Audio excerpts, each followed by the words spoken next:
Bonjour à toutes et tous, vous écoutez First Print, votre podcast comics préféré pour une nouvelle émission du Front Page, qui est votre revue d'actualité spécialisée sur le monde des comics et de leurs adaptations. 3 fois par mois, on revient sur ce qui a fait le sel du monde de la bande dessinée américaine et pas que, et on parle aussi un petit peu de ce qui se passe du côté des écrans. Corentin est bien entendu avec moi. Salut Corentin. Salut, ça va ? Ça va très bien, il va falloir parler un petit peu plus fort par contre. Salut, ça va ? Voilà, si tu veux que les gens t'entendent, parce que sinon ils ne t'entendront pas. Ce serait dommage. Et après ils diront « Oh mince, j'ai pas entendu Corentin ». J'ai pas entendu Corentin et son rire bizarre. Voilà, c'était trop nul. Et j'ai dû augmenter le volume du podcast et après j'ai cassé mes baffles à cause de ça. Les gens, ils écoutent sur les baffles, tu penses ? Oui. Est-ce qu'on dit encore le mot baffle ? Oui, aussi. Parce que les gens disent pas enceinte comme tout le monde ? Non. Les gens, ils font ce qu'ils veulent et moi aussi. Et on va commencer sans plus tarder avec la partie comics pour une émission qui sera encore en petit format puisque on reste là, on est dans la moitié du mois d'août. On approche de la fin, mine de rien, quand même. C'est exactement ce qui se passe. On approche de la fin. Sur la 3e semaine d'août, là. Oui, mais c'est ça, c'est qu'on est l'émission qui couvre un peu le 10 au 20 août. Et c'est encore, il y avait une petite période d'accalmie, mais là, on sent que ça reprend à un moment où on enregistre. On sent que les activités reprennent au vu du nombre de mails que je reçois chaque jour. C'est donc bien que les gens sont revenus de leurs vacances. Mais Corentin, surtout, à la rentrée, un petit truc cool. Alors déjà, juste une annonce qui est pas cool, c'est que Dave McKean finalement sera pas au festival des livres d'en haut à Lille. C'est triste. Sniff. Ça, on est triste et on est triste pour Astro City aussi qui les avait invités et on leur envoie beaucoup de courage. C'est une petite déception parce qu'on se faisait vraiment une joie en plus d'aller le rencontrer, mais donc on ne pourra pas. Peut-être plus tard. Mais par contre, grand auteur Brian Talbot qui sera de passage pour la sortie du 3e tome en fait de la série Granville aux éditions Delirium. Donc Brian Talbot qui sera de passage à Paris le 2 septembre. Donc si vous nous écoutez et que vous êtes en région parisienne, a priori ça devrait vous intéresser. Pourquoi Corentin, qui c'est Brian Talbot ? Qui est Brian Talbot ? Mais tu le sais, toi, Arnaud ? Non, moi je ne sais pas, c'est pour ça que je te pose la question. Brian Talbot, c'est un grand nom du dessin et aussi de l'écriture britannique, qui est moins en vue que certains de ses compatriotes presque contemporains comme John Wagner, Alan Grant, Dave Gibbons, Kevin O'Neill, enfin tous les mecs qui ont fait un petit peu les débuts de 2080, et Pat Mills évidemment.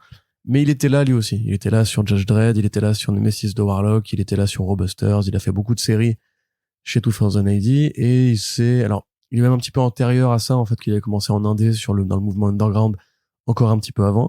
Il est surtout connu dans le présent pour 2 projets, on va dire, enfin un peu plus grand public que ce qu'il a fait ici ou là, parce que c'est un mec qui va explorer des thèmes qu'on pourrait qualifier de romans graphiques et qui sont pas forcément liés à la fiction fantastique, super-héros, etc. C'est pas du tout sa came à lui, du tout.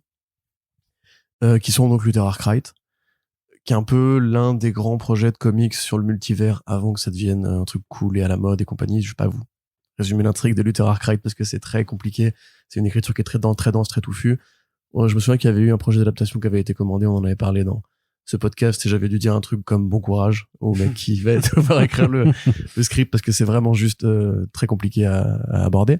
Et Granville, effectivement, qui est beaucoup plus perméable. Granville, c'est une série d'animaux anthropomorphes qui se passe dans une Uchronie où les guerres napoléoniennes ont été gagnées par la France et pas par l'Angleterre, la Russie, enfin tout ce qui s'est passé dans le vrai monde. C'est-à-dire que dans le vrai monde, les coalitions gagnées contre Napoléon, il a été délogé du pouvoir. Dans Granville, la France a battu l'Angleterre et a étendu son influence sur l'Europe, entre l'Occident et l'Orient. Et finalement, l'Angleterre, à force de faire des attentats, des mouvements séparatistes et compagnie, a obtenu un semblant d'indépendance. Et on suit l'histoire d'un blaireau qui est inspecteur à la police de Scotland Yard et qui mène différentes enquêtes à travers l'Europe, on va dire dans le premier volume, surtout entre l'Angleterre et la France. Voilà, c'est une série d'action, c'est une série policière, c'est une série uchronique qui est bien fichue, qui fourmille d'influences et d'imaginaire très riche, emprunté à Jules Verne, emprunté à l'Art Nouveau, emprunté à l'imagerie du Grand Paris, façon Paris Police 1900, etc. Donc ça fait depuis cette année que Delirium produit du Granville. Là, pour le tome 3, Bête Noire, qui sort le 9 septembre, il ramène Brian Talbot, c'est la porte à côté, il est anglais. Encore une fois, je sais que il est pas aussi connu à tort, à mon avis, que beaucoup de contemporains de sa génération venus du Royaume-Uni. C'est pas Alan Moore, c'est pas Grant Morrison, c'est pas tous ces mecs tous ces gens que nous on cite régulièrement comme les références absolues du style britannique. Mais Talbot, il est vraiment super intéressant, il est vraiment génial, il cadre vraiment avec le style, l'exigence et les goûts de Delirium, qui est une maison d'édition que vous devez investir si vous vous intéressez à l'histoire de la BD britannique, histoire moderne en l'occurrence, à la BD de genre britannique, à la BD militaire britannique, parce que c'est là en fait que sont les vraies vedettes. C'est-à-dire que c'est un petit peu, tu sais, je prendre un comparatif qui a rien à voir, mais dans la BD franco-belge, par exemple, si remarque, voilà, ça a tout à voir. Ce que j'allais dire dans la chanson française, et si Moi, j'allais dire, mais ça n'a rien à voir. Mais non, bah, tu vois, dans la chanson française, j'allais dire, il y a beaucoup de mecs qui sont connus à l'étranger, comme Gainsbourg, par exemple, il est connu à l'étranger. Mais ça veut pas dire que nous, à notre échelle, on n'a pas des chanteurs qui ont marqué notre enfance, qui ont fait des grands tubes et compagnie. Comme Francis Cabrel. C'est ça. Alors, je crois que lui est un peu connu à l'étranger, en plus. Ah, zut. Mais non, Sardou je l'aime pas, mais bref, d'ailleurs big up à Sandrine Rousseau. non pardon, je suis con, pour une fois c'est pas elle qui avait fait la polémique, c'était Armanet qui avait dit le lac du Connemara c'est de la connerie et tout, et ça avait fait un tollé général dans le pays. C'était 41 de presse, l'une des preuves, ouais, qu'on s'ennuyait un petit peu, que c'était la pause éditoriale pour beaucoup de gens, mais que la droite a gagné dans ce pays. Mais donc voilà, si tu veux, par exemple, en français, enfin en franco-belge, les gens connaissent plutôt Hergé, connaissent plutôt Franquin, etc. à l'étranger quand on parle de BD franco-belge, mais ça veut pas dire qu'il y a pas énormément de grands auteurs très influents, comme Serge Lehmann, par exemple, tu vois. Bon, elle est un peu plus connue aux États-Unis maintenant, mais Lehmann, c'est un petit peu ce qu'on pourrait qualifier de Talbot français, on pourrait dire, si on fait un comparatif qui a absolument rien à voir en vérité, mais voilà, c'est un peu le même délire. Donc vraiment, allez lire ces bouquins, c'est super bien, il y a plein de trucs géniaux qui ont été faits. C'est beaucoup plus riche et beaucoup plus... Enfin, parce que Granville, c'est une série qui est quand même, encore une fois, plus accessible que beaucoup de ses travaux. Donc n'hésitez pas, ce sera c'est rue Littré dans le 6e. C'est une librairie dans le 6e arrondissement. Ouais, j'ai oublié le nom du coup, mais bref, c'est une librairie dans le 6e arrondissement, vous avez l'article sur comicsblog.fr, n'hésitez pas, c'est à partir de 14h30 pour vous faire signer des bouquins et acheter des planches originales et rencontrer ce grand monsieur tant qu'il en est encore temps. Voilà, que l'on salue et que normalement on devra avoir le plaisir de pouvoir interviewer aussi, donc on espère vous proposer rapidement aussi un podcast en sa compagnie. Autre actualité, Corentin, là j'ai besoin de toi, puisque c'est pour avoir ton commentaire suite à celui de l'année dernière sur les 5 finalistes du prix comics ACBD pour cette année. Donc le comité qui s'est de nouveau réuni pour choisir non pas forcément l'excellence absolue, genre les meilleurs comics sortis, puisque de toute façon c'est des jugements qui seraient très subjectifs et qu'il n'y a pas de vérité absolue, mais en tout cas 5 titres qui, selon un peu l'envie du comité dans lequel j'ai le plaisir de faire partie, en fait, montrent un peu la versatilité de ce qui se fait en bande dessinée américaine, avec donc Come Home Indio de Jim Terry, Dans les yeux de Billy Scott de The Thorogood, Demon Days de Peach Momoko, Do a Powerbomb de Daniel Warren Johnson et Ecolons tome 1 de Aidan Blackman et Jetchus Williams 3. Que penses-tu de cette sélection, très cher Corentin? N'ayant pas les yeux rivés au calendrier de sortie de la VF, je sais plus vraiment ce qui a été fait l'année dernière qui pourrait concurrencer ces projets. C'est de cette année aussi, en fait, c'est d'une année calendar à l'autre, donc c'est depuis genre octobre 2022 j'ai plus les dates, mais en gros on s'arrête à juillet, quoi, en gros. Ok. J'aurais quand même envie de vous traiter de gros forceurs les uns et les autres, parce que on avait déjà eu du Daniel Warren Johnson la dernière fois. Ça c'est vrai, ouais. Là je reconnais l'influence d'un certain Tomasini, je crois, je sais pas si tu connais ce monsieur un peu bizarre, qui a voulu placer son The Thorogood. Mais ça même pas, mais ça justement je t'arrête là-dessus, puisque effectivement tu pourrais le croire, mais le truc c'est que non, on est 6 ou 7 en fait à voter. Et en fait les votes se font parce que t'as toute une liste de tous les comics en fait sortis sur l'année où chacun attribue en fait son nombre de points et tout ça, et donc pour que ensuite sur les on va dire la cinquantaine en fait qui restent qui sont vraiment débattus, en fait après il faut juste que chacun mette son vote et son nombre de points. Donc même si moi je force effectivement et que je le place en premier, pour que l'ouvrage reste dans les 5 finalistes, il faut qu'il y ait un nombre de points suffisant aussi pour le reste, quoi. T'as mis Powerbomb en premier, toi. Je sais plus du tout ce que j'ai mis en premier, je te l'avoue. Ressemble un peu plus. Parce que par exemple, voilà, Dans les yeux de Billy Scott, qui est une bonne BD, et je devrais pas dire ça parce que c'est un peu marqué contre son camp, pour moi ça mérite pas le titre de meilleure BD de l'année, enfin de meilleur comics de l'année en général. Comme Home Indio, je ne l'ai pas lu, honte sur moi, je sais que c'est probablement très bien, mais c'était pas ma came. Enfin, c'est l'histoire du gamin qui se rapproche de ses origines amérindiennes, c'est ça? Ouais, enfin, qui raconte sa vie, son problème à l'alcoolisme, effectivement, l'acculturation. Bon, ça, à la limite, pourquoi pas, ça amène un peu de variété. Do a Powerbomb, c'est super bien. Je pense que là, évidemment, ça mérite mieux cette place-là que Beta Ray Bill l'année dernière, parce qu'effectivement, c'est un titre qui est plus entier, qui est un bon exemple. Je suis désolé, j'ai encore ces foutus pollen. Qui est un bon exemple de métissage entre la culture comics, la culture, on va dire vaguement franco-belge, et la culture japonaise dans la bande dessinée. C'est très dynamique, c'est ce que le comics indé fait de mieux en termes d'action et de titres accessibles au grand public, mais quand même profonds et avec des valeurs. Donc je pense que c'est effectivement un bon concurrent. Ecolands, voilà, pareil, je vais être très honnête. Pour moi, on pourrait rayer le nom de Hayden Blackman parce que le scénario vraiment est un prétexte. Hein, c'est juste une expérience graphique que, je l'ai déjà dit, je trouve supérieure en numérique. Mais j'ai vu l'édition Panini, je trouve, je suis désolé, supérieure. Le fait que tu puisses vraiment explorer cette espèce de fenêtre ouverte vers un autre monde d'une densité folle au point de pouvoir analyser le moindre détail, etc. Et d'une manière générale, ouais, moi c'est vrai que le scénario à la lecture m'a un peu frustré parce que c'est une fuite en avant.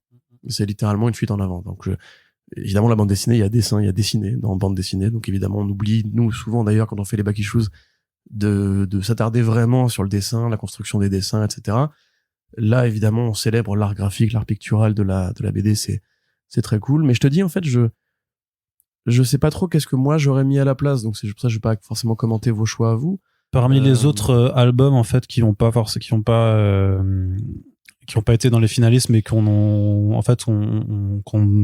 nomme juste qu'on recommande à lire, il y a aussi placé Catwoman Lonely City, le Elric de Roy Thomas, Miracle Man forcément pour l'omnibus, Red Room de Ed Piscor, je sais plus qui c'est qui l'avait choisi, j'ai fait ok vas-y conseille-le, Le Secret de la Force surhumaine de Alison Bechdel, The Nicest on the Lake forcément, et Ultra Mega, ça c'était moi. Ben, dans la liste, ouais. Je sais pas, en fait, ça dépend de ce qu'on met derrière les valeurs qu'on attribue à ce prix, en fait. Est-ce que c'est pour pousser c'est pour faire découvrir, en fait, c'est pour faire découvrir le comics. C'est pour vraiment dire c'est le meilleur de l'année. À la limite, le Elric de Roy Thomas, c'est vrai que moi, c'est un plaisir très personnel. Je comprends très bien que c'est pas du tout aussi accessible, enfin, à part si on a plus de 40 ans et qu'on a été joueur de Magic à une époque, que c'est beaucoup moins accessible que Billy Scott ou même Catwoman Lonely City. Non, je sais pas, moi, tu vois, si j'aurais peut-être mis Graffitis Wall ou Blue and Green à la limite, enfin, un truc vraiment qui m'a marqué personnellement, mais c'est aussi des considérations qui, du coup, ne sont pas liées au fait que ça représente le milieu comics ou pas. À mon sens, c'est une sélection qui est honnête, qui a l'intérêt de mettre en avant des forces vives du marché, et quelques grands anciens, et aussi Jim Terry, effectivement, qui est vraiment à la périphérie de l'industrie classique. Je crois que ça n'a même pas été édité par une maison d'édition que nous on couvre en général aux États-Unis, comme Omindio. Qui c'est qui avait fait ça? C'était une toute petite boîte, je crois. C'est pas Fantagraphics. J'ai un vieux doute des familles, pour être très honnête, parce que c'est moi qui avais fait l'annonce originale du truc, mais je me souviens plus, parce que ça n'a pas d'importance.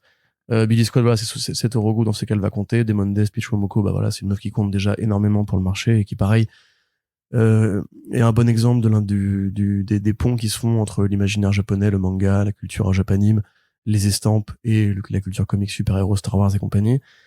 Daniel Warren Johnson, voilà, il est temps qu'il nomme effectivement des prix et que, voilà, J.H. Williams 3, c'est peut-être effectivement le choix le plus attendu, mais on peut célébrer l'expérimentation et la prise de risque. Et c'est vrai qu'Ecoland, avec son format, avec son énorme effort graphique, est une prise de risque quelque part. C'est vraiment une BD qui peut rebuter, je pense.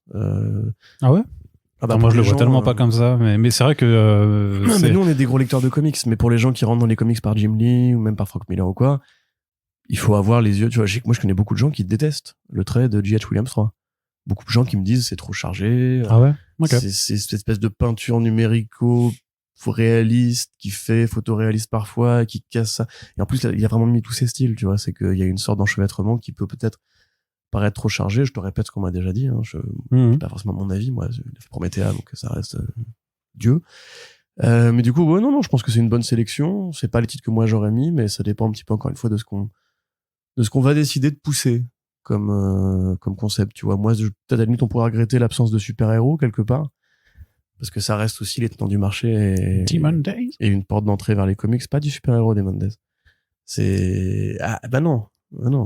Ça reste mainstream, hein. Blue Flame aurait pu être un concurrent intéressant, je trouve, par exemple. Oui, de toute façon, Nicolas a partagé en écrivant misère sur la sélection, et j'imagine. Bon, après, c'est vrai qu'il est plus compliqué que nous à convaincre. Non, mais Blue Flame, on en a parlé en plus aussi, hein. Après, je te dis, c'est une question de vote et de points, et après, tu fais forcément des déçus aussi en fonction de tes appétences et tout ça, quoi, mais. Après, dans le tas, il n'y a pas un mauvais titre. Tu vois, c'est ce qu'il faut se dire aussi. Ça, par contre, je suis pas sûr que Y a pas de Nicolas Scott Snyder te non dirait plus, la donc, même chose donc c'est bon. là-dessus. Allez, Je crois que Corentin. c'est Nicolas qui me parlait de ça par rapport à J.H. Williams 3 d'ailleurs. Lui, il déteste Ouais, c'est ça, de ouais. mémoire. Enfin, tu te Il me semble. Enfin, on voudra pas prendre la parole, donc tu nous corrigeras peut-être. Oh, bah, il le fait très bien sur les réseaux tout seul. Ouais. Allez, on continue, Corentin. Du Tortue Ninja par Kevin Eastman arrive chez Vestron. Oui. Le scénario original, c'est donc la Tortue Mania.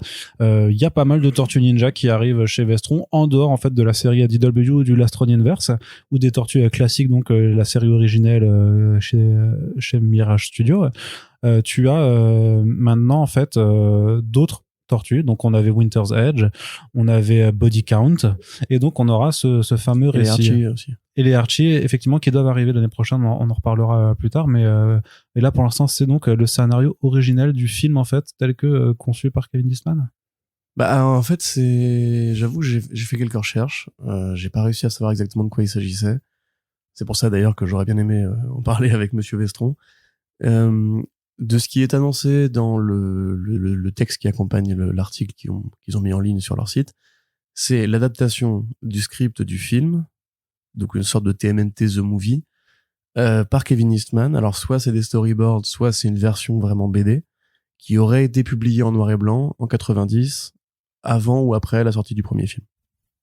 Donc on se rappelle, premier film qui est grandement, si pas littéralement adapté du script du premier numéro de Kevin Eastman et Peter Laird sur les tortues, donc qui présente les origines des personnages, leur premier combat contre le Shredder où Leonardo plante son katana dans le thorax du ninja violet et le balance par-dessus un toit, et voilà. C'est exactement ce qu'il y a dans le film, sauf qu'on rajoute des gamins, on rajoute l'humour des années, du cartoon des années 80, on rajoute les couleurs de masques, etc. Et en fait, ce film-là, alors il est plutôt diversement apprécié, on va dire. Ceux qu'on grandit avec, on grandit avec et considèrent que c'est un truc précieux de leur enfance. Ceux qui préféraient les versions comics, je pense on avait fait un débat sur ce film-là d'ailleurs quand j'avais été invité dans le podcast de Roméo et de Manu, Tell from the Sewer. Écoutez-le si vous aimez les tortues, ils couvrent assez régulièrement ce qui se fait en comics chez IDW. Je sais que moi j'avais défendu un peu les couleurs du film parce que pour moi c'est un bon film pour enfants. Mais c'est vrai qu'effectivement, c'est très différent de ce que Eastman et Laird avait créé au début. Et c'est un film qui arrive très tôt, en plus, dans la mythologie, et qui va un peu, je pense, définir ce côté très grand public et cette espèce de vision un peu fausse que les tortues sont un truc pour enfants, alors que pas forcément. Donc voilà, je pense peut-être que Eastman a essayé de se réapproprier le script pour en faire une version plus à lui. Très honnêtement, je ne sais pas. Parce qu'ils expliquent qu'il y a une version de noir et blanc et une version couleur chez Vestron pour ce projet-là. Donc, ouais, si tu me dis ça veut dire qu'il y a des planches. S'il y a des planches, je ne les connais pas, malheureusement. Si c'est Eastman qui les fait, moi j'aime beaucoup son coup de crayon, donc je serais ravi de les lire. Si c'est effectivement un peu comme ce qu'avait fait James Hobart avec le film The Crow, où il avait ensuite adapté sa version du script en BD pour pas que ça se perde, pourquoi pas, ce serait intéressant à voir. Mais j'ai pas plus de détails que ça à te proposer. Ce qu'on peut noter, c'est qu'effectivement Vestron, qui reste donc une boîte qui fait que du comics à licence, et particulièrement années 80-90. Pas que. 95% de comics à licence. 99% de comics à licence. T'as quand même le XXX Zombies XXX Zombies de Rick Remender, et t'as quelques petites 99,9% de comics à licence. Ah, t'es un enfoiré. Mais non, mais c'est pas une honte. Godzilla, Alien, les Power Rangers. Alien, ils peuvent plus. G.I. Joe, voilà. Ils pourront plus, Alien, de toute façon. C'est pas grave, hein. Moi, y a pas de souci. Encore une fois, j'ai acheté, je me suis régalé devant le Transformers vs G.I. Joe 2. Tom Scully, et je pense que c'est supérieur à tout ce que pourrait faire Robert Kirkman ensuite. Voilà. Parce qu'on peut aussi un peu s'amuser, hein, tout en prenant pas les gens pour des cons. Donc, contrairement à son truc Void Rivals, qui est pas bien. T'es vache. Franchement, mais Kirkman, il est sur une mauvaise pente, là. Donc, on fera ce débat un jour. Donc, en tout cas, Vestron, on continue à faire, parce qu'ils aiment les comics à licence, à défaut d'en faire exclusivement. Les comics Tortue Ninja dont iComics ne veut pas, les à côté en fait, qui sont plutôt les trucs pour les collectionneurs, j'ai l'impression. Body Count, ça s'adresse avant tout aux fans de Simon Bisley. Winter's Edge, je vais pas mentir, c'est vraiment une lecture très compliquée à mon sens. Les Tortues de Archie, donc qui sont l'adaptation des 5 premiers épisodes de la série animée, voilà, il y a un public pour ça. Le script de Eastman, il y a un public pour ça. C'est pas forcément le grand public que vise iComics, qui essaie de convertir les gens à la lecture de Tortue. C'est plus pour ceux qui ont déjà des figurines tortues, qui ont déjà le van, qui jouent à Shredder's Revenge en Platinum, etc. Donc voilà, à mon avis, tant mieux si ça peut coexister et ça prouve que l'offre tortue est bien défendue en France. Ouais, très bien. Merci beaucoup, Corentin. Et alors, devine ce qui revient chez Glénat cet automne. Oui. Alors, je vais deviner en regardant le programme. Ça va me prendre 30 secondes. Arnaud, il va falloir que tu coupes cette partie. Mais ce qui revient chez Glénat, Arnaud, c'est Lady Mechanica. Eh oui. Tiens donc. Le grand retour de la série de Joe Benitez. Avec des splash pages et une meuf steampunk. C'est ça. Mais surtout que ça fait quand même... attends, parce que le tome 8 est annoncé donc pour cet automne, sachant que le tome 7, il était sorti il y a 3 ans. Donc c'est quand même assez ouf. Enfin, c'est parce que Benitez dessine une planche par mois. Non, c'est pas ça, c'est que Glénat Comics, on le sait, après le départ de Jalabert, c'est un label qui est techniquement mort. Il y a toujours des récits qui sont techniquement américains qui nous reviennent de temps en temps en hors collection, donc comme Friday d'ailleurs, dont le tome 2 arrive là à la fin du mois. T'as Winter Queen de Fernando Danino qui est du hors collection et qui est plus ou moins du comics, mais c'est fait par un artiste qui œuvre dans le comics. D'ailleurs, il y a même le nouveau Charlie Adler qui arrivera aussi à la fin de l'été là. Mais donc Glénat Comics en tant que tel ne sort plus grand chose. T'avais je crois que même Adventure Man c'est sorti sous la label Glénat et pas avec le Glénat Comics. Ouais. Et donc il y a plus grand chose, mais les Mechanica techniquement c'est un peu la série qui avait ouvert les portes du nouveau label Glénat Comics avant même que Jalabert s'en occupe, parce que c'était une série qui techniquement avait été ramenée par Thomas Rivière de mémoire. Et donc là, le 8e tome qui sort 3 ans après le 7e, sachant que la série continue d'exister chez Benitez Productions. Je crois que c'était Image d'ailleurs qui avait repris aussi la publication aux États-Unis de Lady Mechanica, donc l'héroïne steampunk. Et donc là en fait c'est un album qui va reprendre le contenu du Monster of Ministry of Hell. C'était le dernier titre qui était sorti, donc qui est un récit d'origine au final sur Lady Mechanica, qui reprend un petit peu d'ailleurs l'histoire en fait qui servait d'introduction dans le tout premier tome. Et c'est ce que moi je vous dis, mais parce que je l'ai pas lu en VO, mais qui va en fait étendre en fait la période temporelle sur les débuts de cette héroïne dont les membres ont été remplacés par du mecha quoi. Et donc c'est du 112 pages pour 14,95 €, qui est toujours appréciable pour du comics, puisqu'en général c'est toujours ça a augmenté, mais là ils font un effort sur le prix en tout cas, et j'imagine que ça fera plaisir aux personnes qui avaient les 7 tomes dans leur collection. Corentin?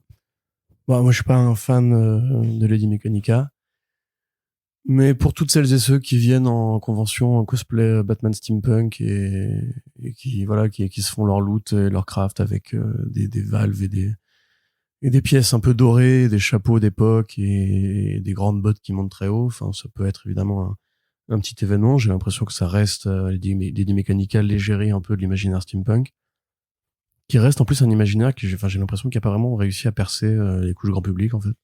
Il y a des jeux vidéo qui font du steampunk, en comics ça existe aussi, c'est pas hyper répandu, mais ça existe aussi.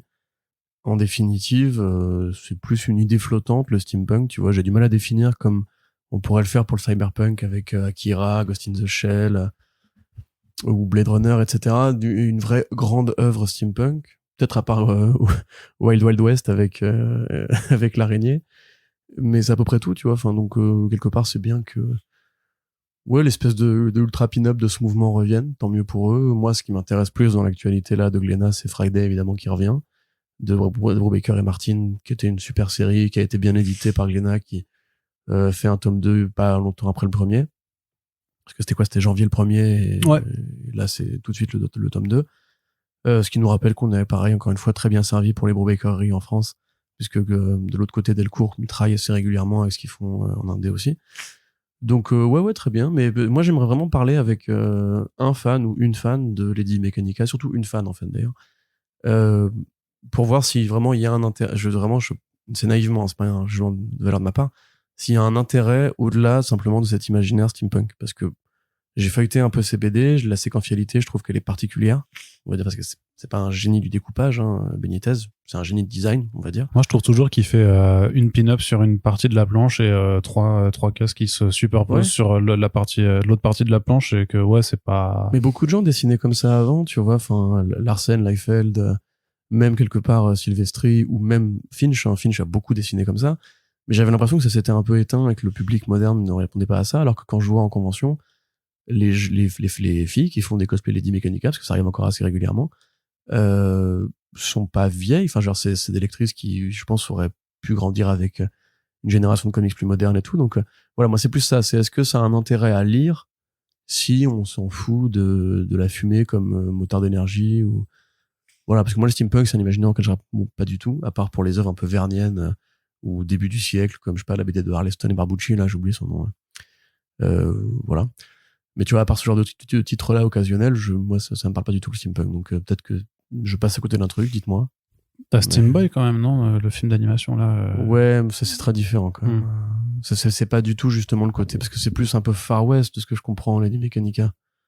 Tu vois, c'est plus un truc vite, c'est un peu Star Wars avec du steampunk, quoi. Non, c'est du fantastique. C'est souvent je trouve que c'est des intrigues souvent où Lady Mechanica, en fait, alors c'est pas qu'elle enquête, mais que t'es dans un terrain où il se passe quelque chose, des disparitions, des monstres, d'autres monstres. En fait, justement, le fait est que elle-même, c'est un monstre et que se pose la question de son humanité, en fait, et d'essayer de savoir aussi qu'est-ce qui lui est arrivé. Alors je sais pas, je t'avoue, parce que moi mes lectures étaient assez éparses, j'avais lu que les 3 premiers tomes, donc tu trouves pas en fait le secret de qui, forcément, de pourquoi on lui a fait ça, de qui elle était avant, et ça reste assez brumeux. Et après, oui, t'évolues par contre. C'est un style, moi, si j'allais dire, moi, ça me rappelle vraiment mes lectures de la façon Witchblade, The Darkness et tout ça, quoi. Ouais, Vraiment, c'est cette époque-là que j'aime bien. Du coup, pour ceux qui sont persuadés que je déteste les années 90, je suis un gros mordu de The Darkness et Witchblade. The Darkness, période Garth Ennis, c'est super. Hein.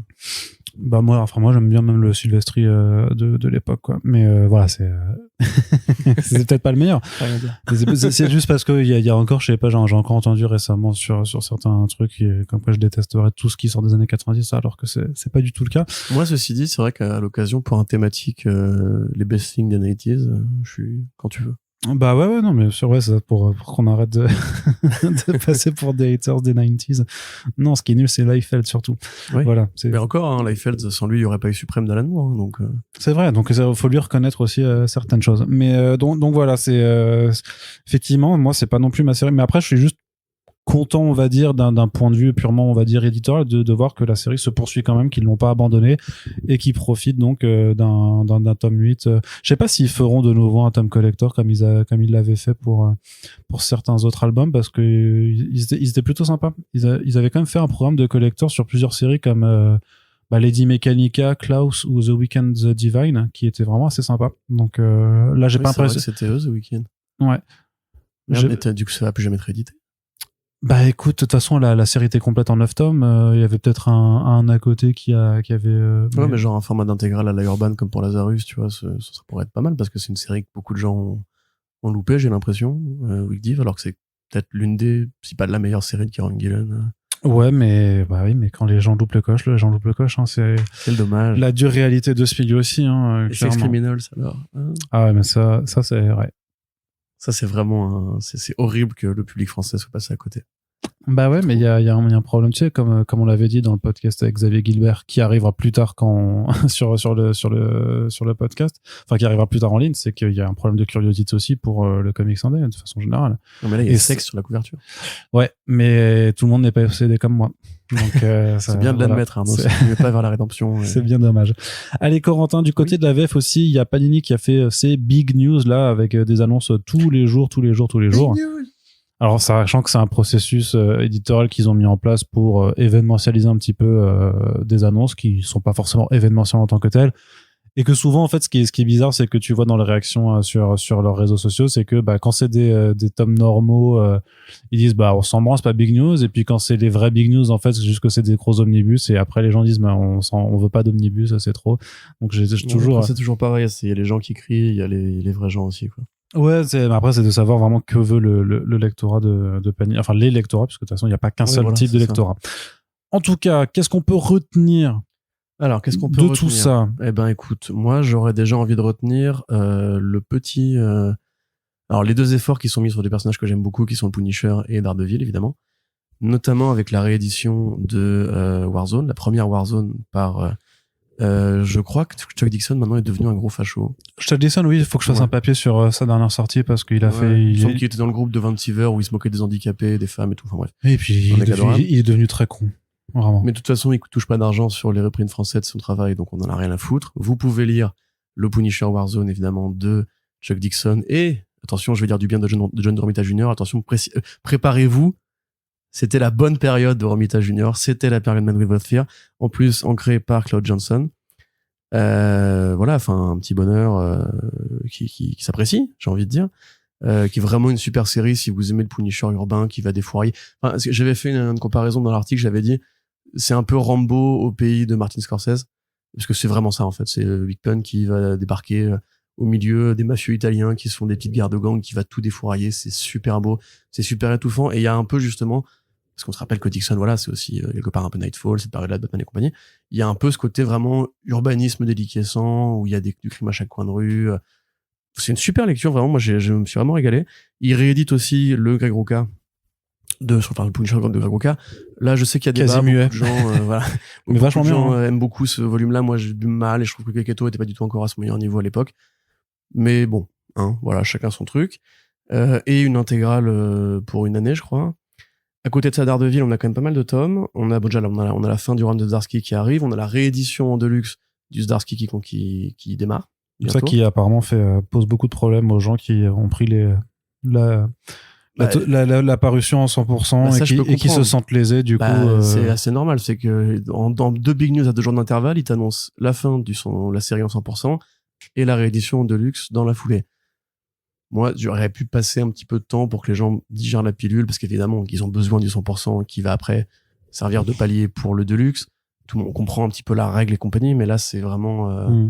Tu vois, c'est comme si genre on t'annonce, je sais pas moi, une nouvelle console de jeu et 2 jours après on te dit mais il y a la version premium qui arrive 1 mois après. 2 mois après. Ouais. Voilà, t'as envie, du coup je vais pas acheter. Enfin bref, c'est un peu débile. Non, dans le même ordre d'idée, c'est comme si iComics avait annoncé ses intégrales de Tortue Ninja alors qu'ils avaient publié que les 5 premiers tomes, voilà. tu vois. C'est exactement ça en fait. Mais donc du coup on a quand même ce Daredevil là qui va se terminer. La suite du Deluxe de Brubaker, qui a commencé avec Le Diable dans le bloc D, merveilleuse histoire, l'une de mes préférées de Daredevil, où il va en cabane avec Kingpin, Punisher encore une fois, et avec un Bullseye qui est vraiment Hannibal Lecterisé à fond. Enfin, c'était tellement bien cette période-là. On nous refait aussi du Echo. D'ailleurs, David Mack qui a favé le post-partage. Mack qui est partout en ce moment sur les couvertures variantes d'ailleurs, mais peu importe. Et Mack d'ailleurs qui a réaffirmé sur les réseaux et qui me l'avait dit en fait déjà l'année dernière à la New York Comic Con qu'il planche bien sur une suite à cover. Jusque je sais pas quand ça sortira, mais faut absolument que je rédige de nouveau dessus puisque peut-être qu'il fait justement de la cover pour financer cover. C'est vrai qu'ils sortent dans un grand format, donc je pense que ce sera peut-être un format comme le Magneto, le Testament, un truc comme ça. Enfin, ouais, il y a moyen. Bah là c'est Daredevil 51-55 de la série 98, je crois. C'était la série Marvel Knights. Celle qui est entamée par Kevin Smith, Joe Quesada, Jimmy Palmiotti, etc. Et c'est David Mack, scénario dessin, qui est donc le créateur de Echo, et qui livre ses origines, le récit de sa jeunesse, comment elle a été élevée par Kingpin, comment son père a été tué, etc. Et c'est David Mack qui fait les dessins et le scénario, et honnêtement, voilà, on peut ne pas aimer Echo parce qu'elle a pas servi à grand chose. En vérité, on peut se le dire, dans la postérité de David Mack, mais ça reste un des très grands. On parle souvent d'Alex Maliv, on parle souvent de Michael Lark, on parle souvent des mecs qui ont fait les runs Bendis Brubaker, mais David Mack, il était là un tout petit peu avant, c'est un pote de Bendis, ils ont travaillé ensemble assez souvent, et c'est aussi un mec qui mérite sa place dans le panthéon des 5 grands qui ont fait Daredevil, très honnêtement, avec, je dirais, Miller, Nocenti, Bendis, Brubaker, Quesada, Mack avant Quesada, du coup Mack, Quesada, probablement Zdarsky maintenant, Chris Samney, etc. Enfin, il y a beaucoup de mecs qui ont fait du monde Daredevil, c'est quand même un personnage qui est très bien servi, et je trouve ça cool que Panini Comics se rappelle qu'il y a un gros lectorat, il y a un lectorat de passionnés pour Daredevil et pour Punisher. C'est rigolo d'ailleurs de se dire à quel point il y a des enjeux autour de ces, parce que là ils ont vraiment eu droit à des séquences de big news juste pour les deux, individuellement. Il y a des anniversaires, il y a les 50 ans du Punisher, c'est ça leur argument. Ouais. Et pour Daredevil, non, c'est juste parce que voilà, c'est le personnage est populaire, même s'il a pas le niveau de puissance de Thanos, quoi. Donc voilà. Après, on a eu donc des annonces Star Wars, on a eu des annonces la Fox avec la nouvelle série Planète des Singes, première série Planète des Singes de Marvel par ton pote de Bitterroot qui s'appelle Chuck Brown, l'autre David F. Walker. David F. Walker, voilà, et Dave Wachter. Une série qui a aucun intérêt au demeurant. Je suis fan de la planète des singes, j'ai le droit de dire ça, ça n'a pas d'intérêt, voilà, c'est Ouais, comme c'est ça. pas bien. Parce que c'est vraiment un plus produit qui est lié à la trilogie de la Fox, donc de la période Disney, qui maintenant est canonique chez Disney. On a eu des X-Men, alors avec X-Lives et X-Death of Wolverine, qui n'est pas à l'amorce de la série Daredevil de Ben Percy apparemment. Que j'ai Wolverine, lu d'ailleurs, ce que tu viens de dire Daredevil, mais Wolverine. Pardon, Wolverine, ouais, le mec qui pense que Daredevil. Qui raconte un petit peu, c'est une sorte de medley qui renvoie à Cross of Swords, pardon, à House of X et Powers of X, Powers of Ten, où on va suivre un petit peu la vie de Wolverine à travers différentes époques. Il est envoyé dans le passé pour sauver Charles Xavier face à Omega Red qui se balade dans le temps. Et Inferno, la fin du travail de Jonathan Hickman, réédité en Deluxe après avoir été édité en 100%. Il y a eu beaucoup d'annonces comme ça, hein, de réédition en Deluxe.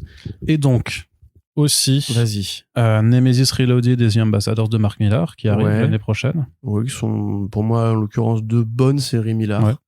Peut-être un peu inégal pour Ambassadors à cause du dessin qui change régulièrement ses mécaniques, hein, mais on sent qu'il s'est un peu donné les moyens de faire un truc propre. Et Nemesis qui est un bon défouloir par Jiménez qui s'amuse beaucoup à dessiner des têtes tranchées. On n'a pas encore rédigé dessus, mais ils ont annoncé aussi la série 8 Billion Genies de Charles Soule. Oui, qui est une bonne lecture d'ailleurs, ça aussi, bien foutraque, bien débile. C'est l'histoire de plein de gens, enfin de tous les habitants de la Terre qui reçoivent un petit génie tout mignon qui se pose sur leur épaule et qui leur dit t'as le droit de me faire un vœu. C'est ça. Et du coup, les enfants ont le droit de faire un vœu, les vieux ont le droit de faire un vœu, les fascistes ont le droit de faire un vœu, les hippies ont le droit de faire un vœu, tout le monde a le droit de faire un vœu. Et donc, tous ces vœux qui ont lieu en même temps font que la Terre part très vite en couille. Et deux omnibus que j'y tiens. Okay. La Ligue des Gentlemen Extraordinaires, ça fait quand même plaisir. Moi j'ai toute la série. Tu trouves parce que justement, moi je pense que c'est pas du tout adapté au format omnibus pour le coup. Oui, mais ça fait du patrimoine. Les Français sont fans d'omnibus et ça permet d'avoir une réimprimer les tomes normaux, ils sont bien. En vrai, si tu commences la Ligue par le tome 1 et que tu vas jusqu'à Century ou Black Dossier, il y a très peu de chances que tu finisses la série parce que ça devient très vite le bordel. Franchement, la Tempête, on avait fait un podcast dessus d'ailleurs à l'époque de Comics Blog. On n'a pas eu beaucoup de retours dessus. J'aurais bien aimé ça parce que pour moi j'adore, hein, je trouve ça merveilleux comment c'est enchevêtré et tout, mais je pense que c'est vraiment pas une lecture enfin à mon avis les mecs décrochent au bout d'un moment, donc c'est limite mieux de le faire en omnibus, ça conserve le patrimoine, ça rend la série accessible dans le présent à des lecteurs qui se disent Alan Moore, allez je veux tout rattraper, c'est plus rentable de faire ça comme ça, voilà. Je suis pas forcément d'accord, mais okay. Parce qu'il y a tellement de différences entre le début et la fin que vous verrez bien quand Harry Potter pisse sur, bref. Et l'omnibus King Conan, et ça franchement ça me fait grave plaisir parce que justement Panini qui avait édité pas mal de Conan le Barbare période Marvel, beaucoup, même quasiment tout, même les Savage Sword, etc. Enfin ils ont fait un gros travail là-dessus. On se rappelle que Panini est le relais direct de Heroic Signature et donc Cabinet Entertainment en France pour les séries Conan, enfin en Europe d'ailleurs, alors qu'aux États-Unis Marvel a perdu la licence et ils ramènent maintenant les King Conan de Dark Horse. De Tim Truman qui sont des bons King Conan avec Thomas Jurello qui fait un super travail. Ah ouais, putain, ouais. Honnêtement, moi, j'avais souvent un petit peu, non, je crois que j'avais été quand même bon public avec le Conan de Aaron, mais pour moi, la période Dark Horse, elle est quand même vraiment sympa. Il y a des trucs qui étaient mieux avant, des trucs qui ont été sympathiques après aussi, mais c'est vraiment une bonne période, et effectivement, Truman qui s'est beaucoup amusé, qui avait plein de séries King Conan, donc sur le vieux Conan le Barbare, et qui sont toutes rééditées en omnibus. Moi, honnêtement, j'avoue que étant fan de ce travail-là, et n'ayant pas envie forcément d'acheter chaque trade $20 sur Amazon, je pense que je pourrais me laisser tenter, tu vois, parce que... Voyez-vous cela, Corentin qui se laisse tenter par un omnibus. Tu sais qu'on n'est pas d'accord là-dessus, mais pour moi, Conan, c'est un truc qui est vachement sympa. Non, c'est plus le fait que tu te laisses tenter par un omnibus. Écoute, par maintenant j'ai des grosses étagères. Voilà, j'ai fait des travaux chez moi. Ça y est, j'ai fait des travaux chez moi. Je peux soutenir 200 kilos de poids en bouquin sur un mur.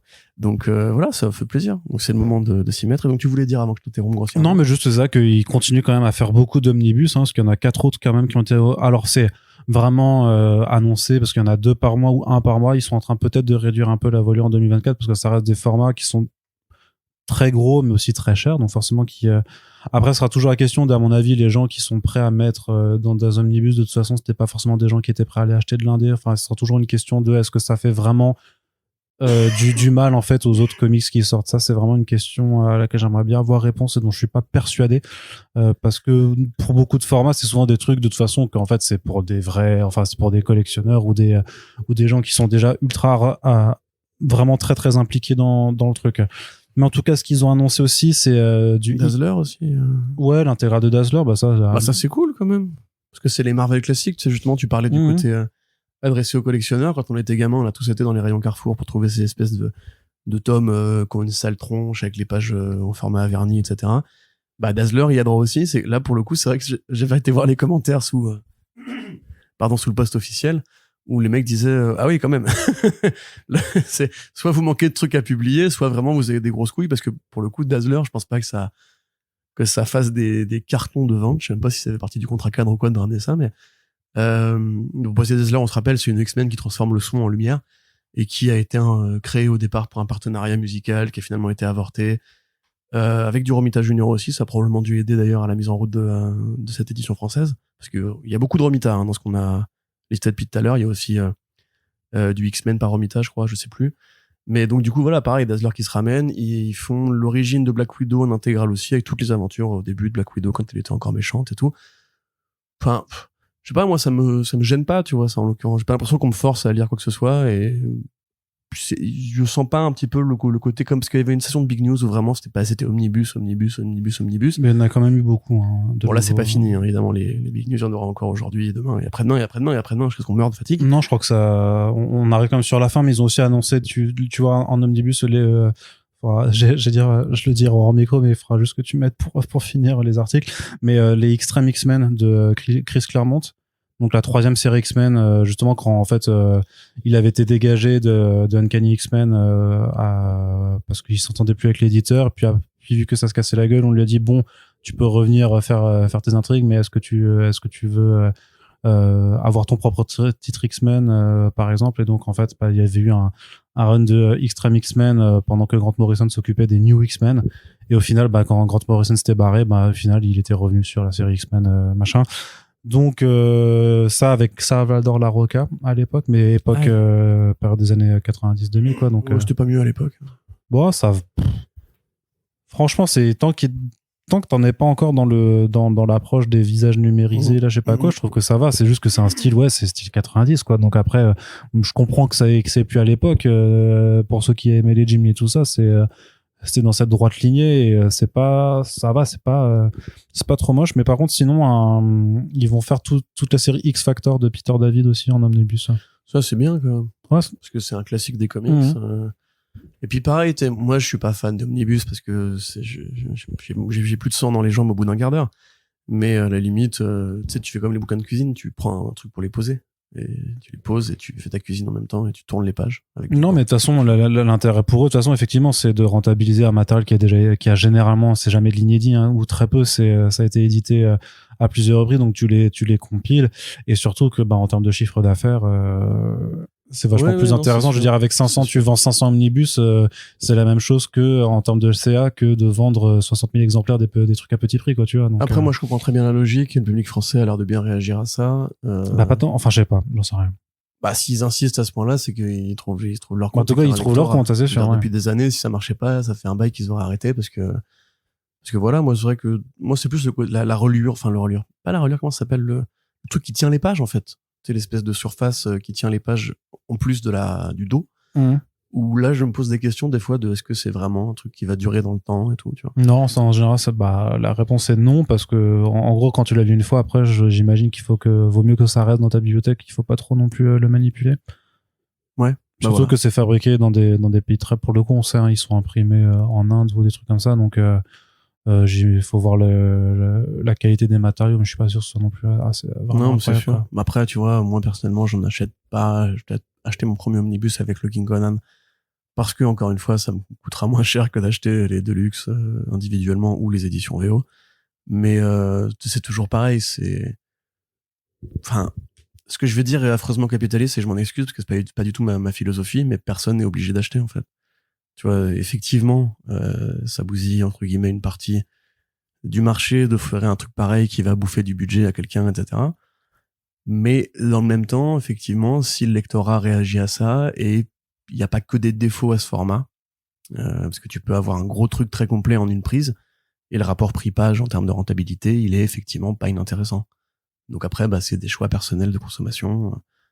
Moi, j'en achète pas, parce que voilà, je préfère dépenser 4 fois 20 € dans 4 tomes plutôt que 80 € dans un tome que je vais pas finir ou que je vais lire une fois et après laisser entreposer dans une étagère jusqu'à ce qu'elle arrache le portant de mon truc. Mais voilà, enfin, pour moi, c'est des choix individuels, quoi.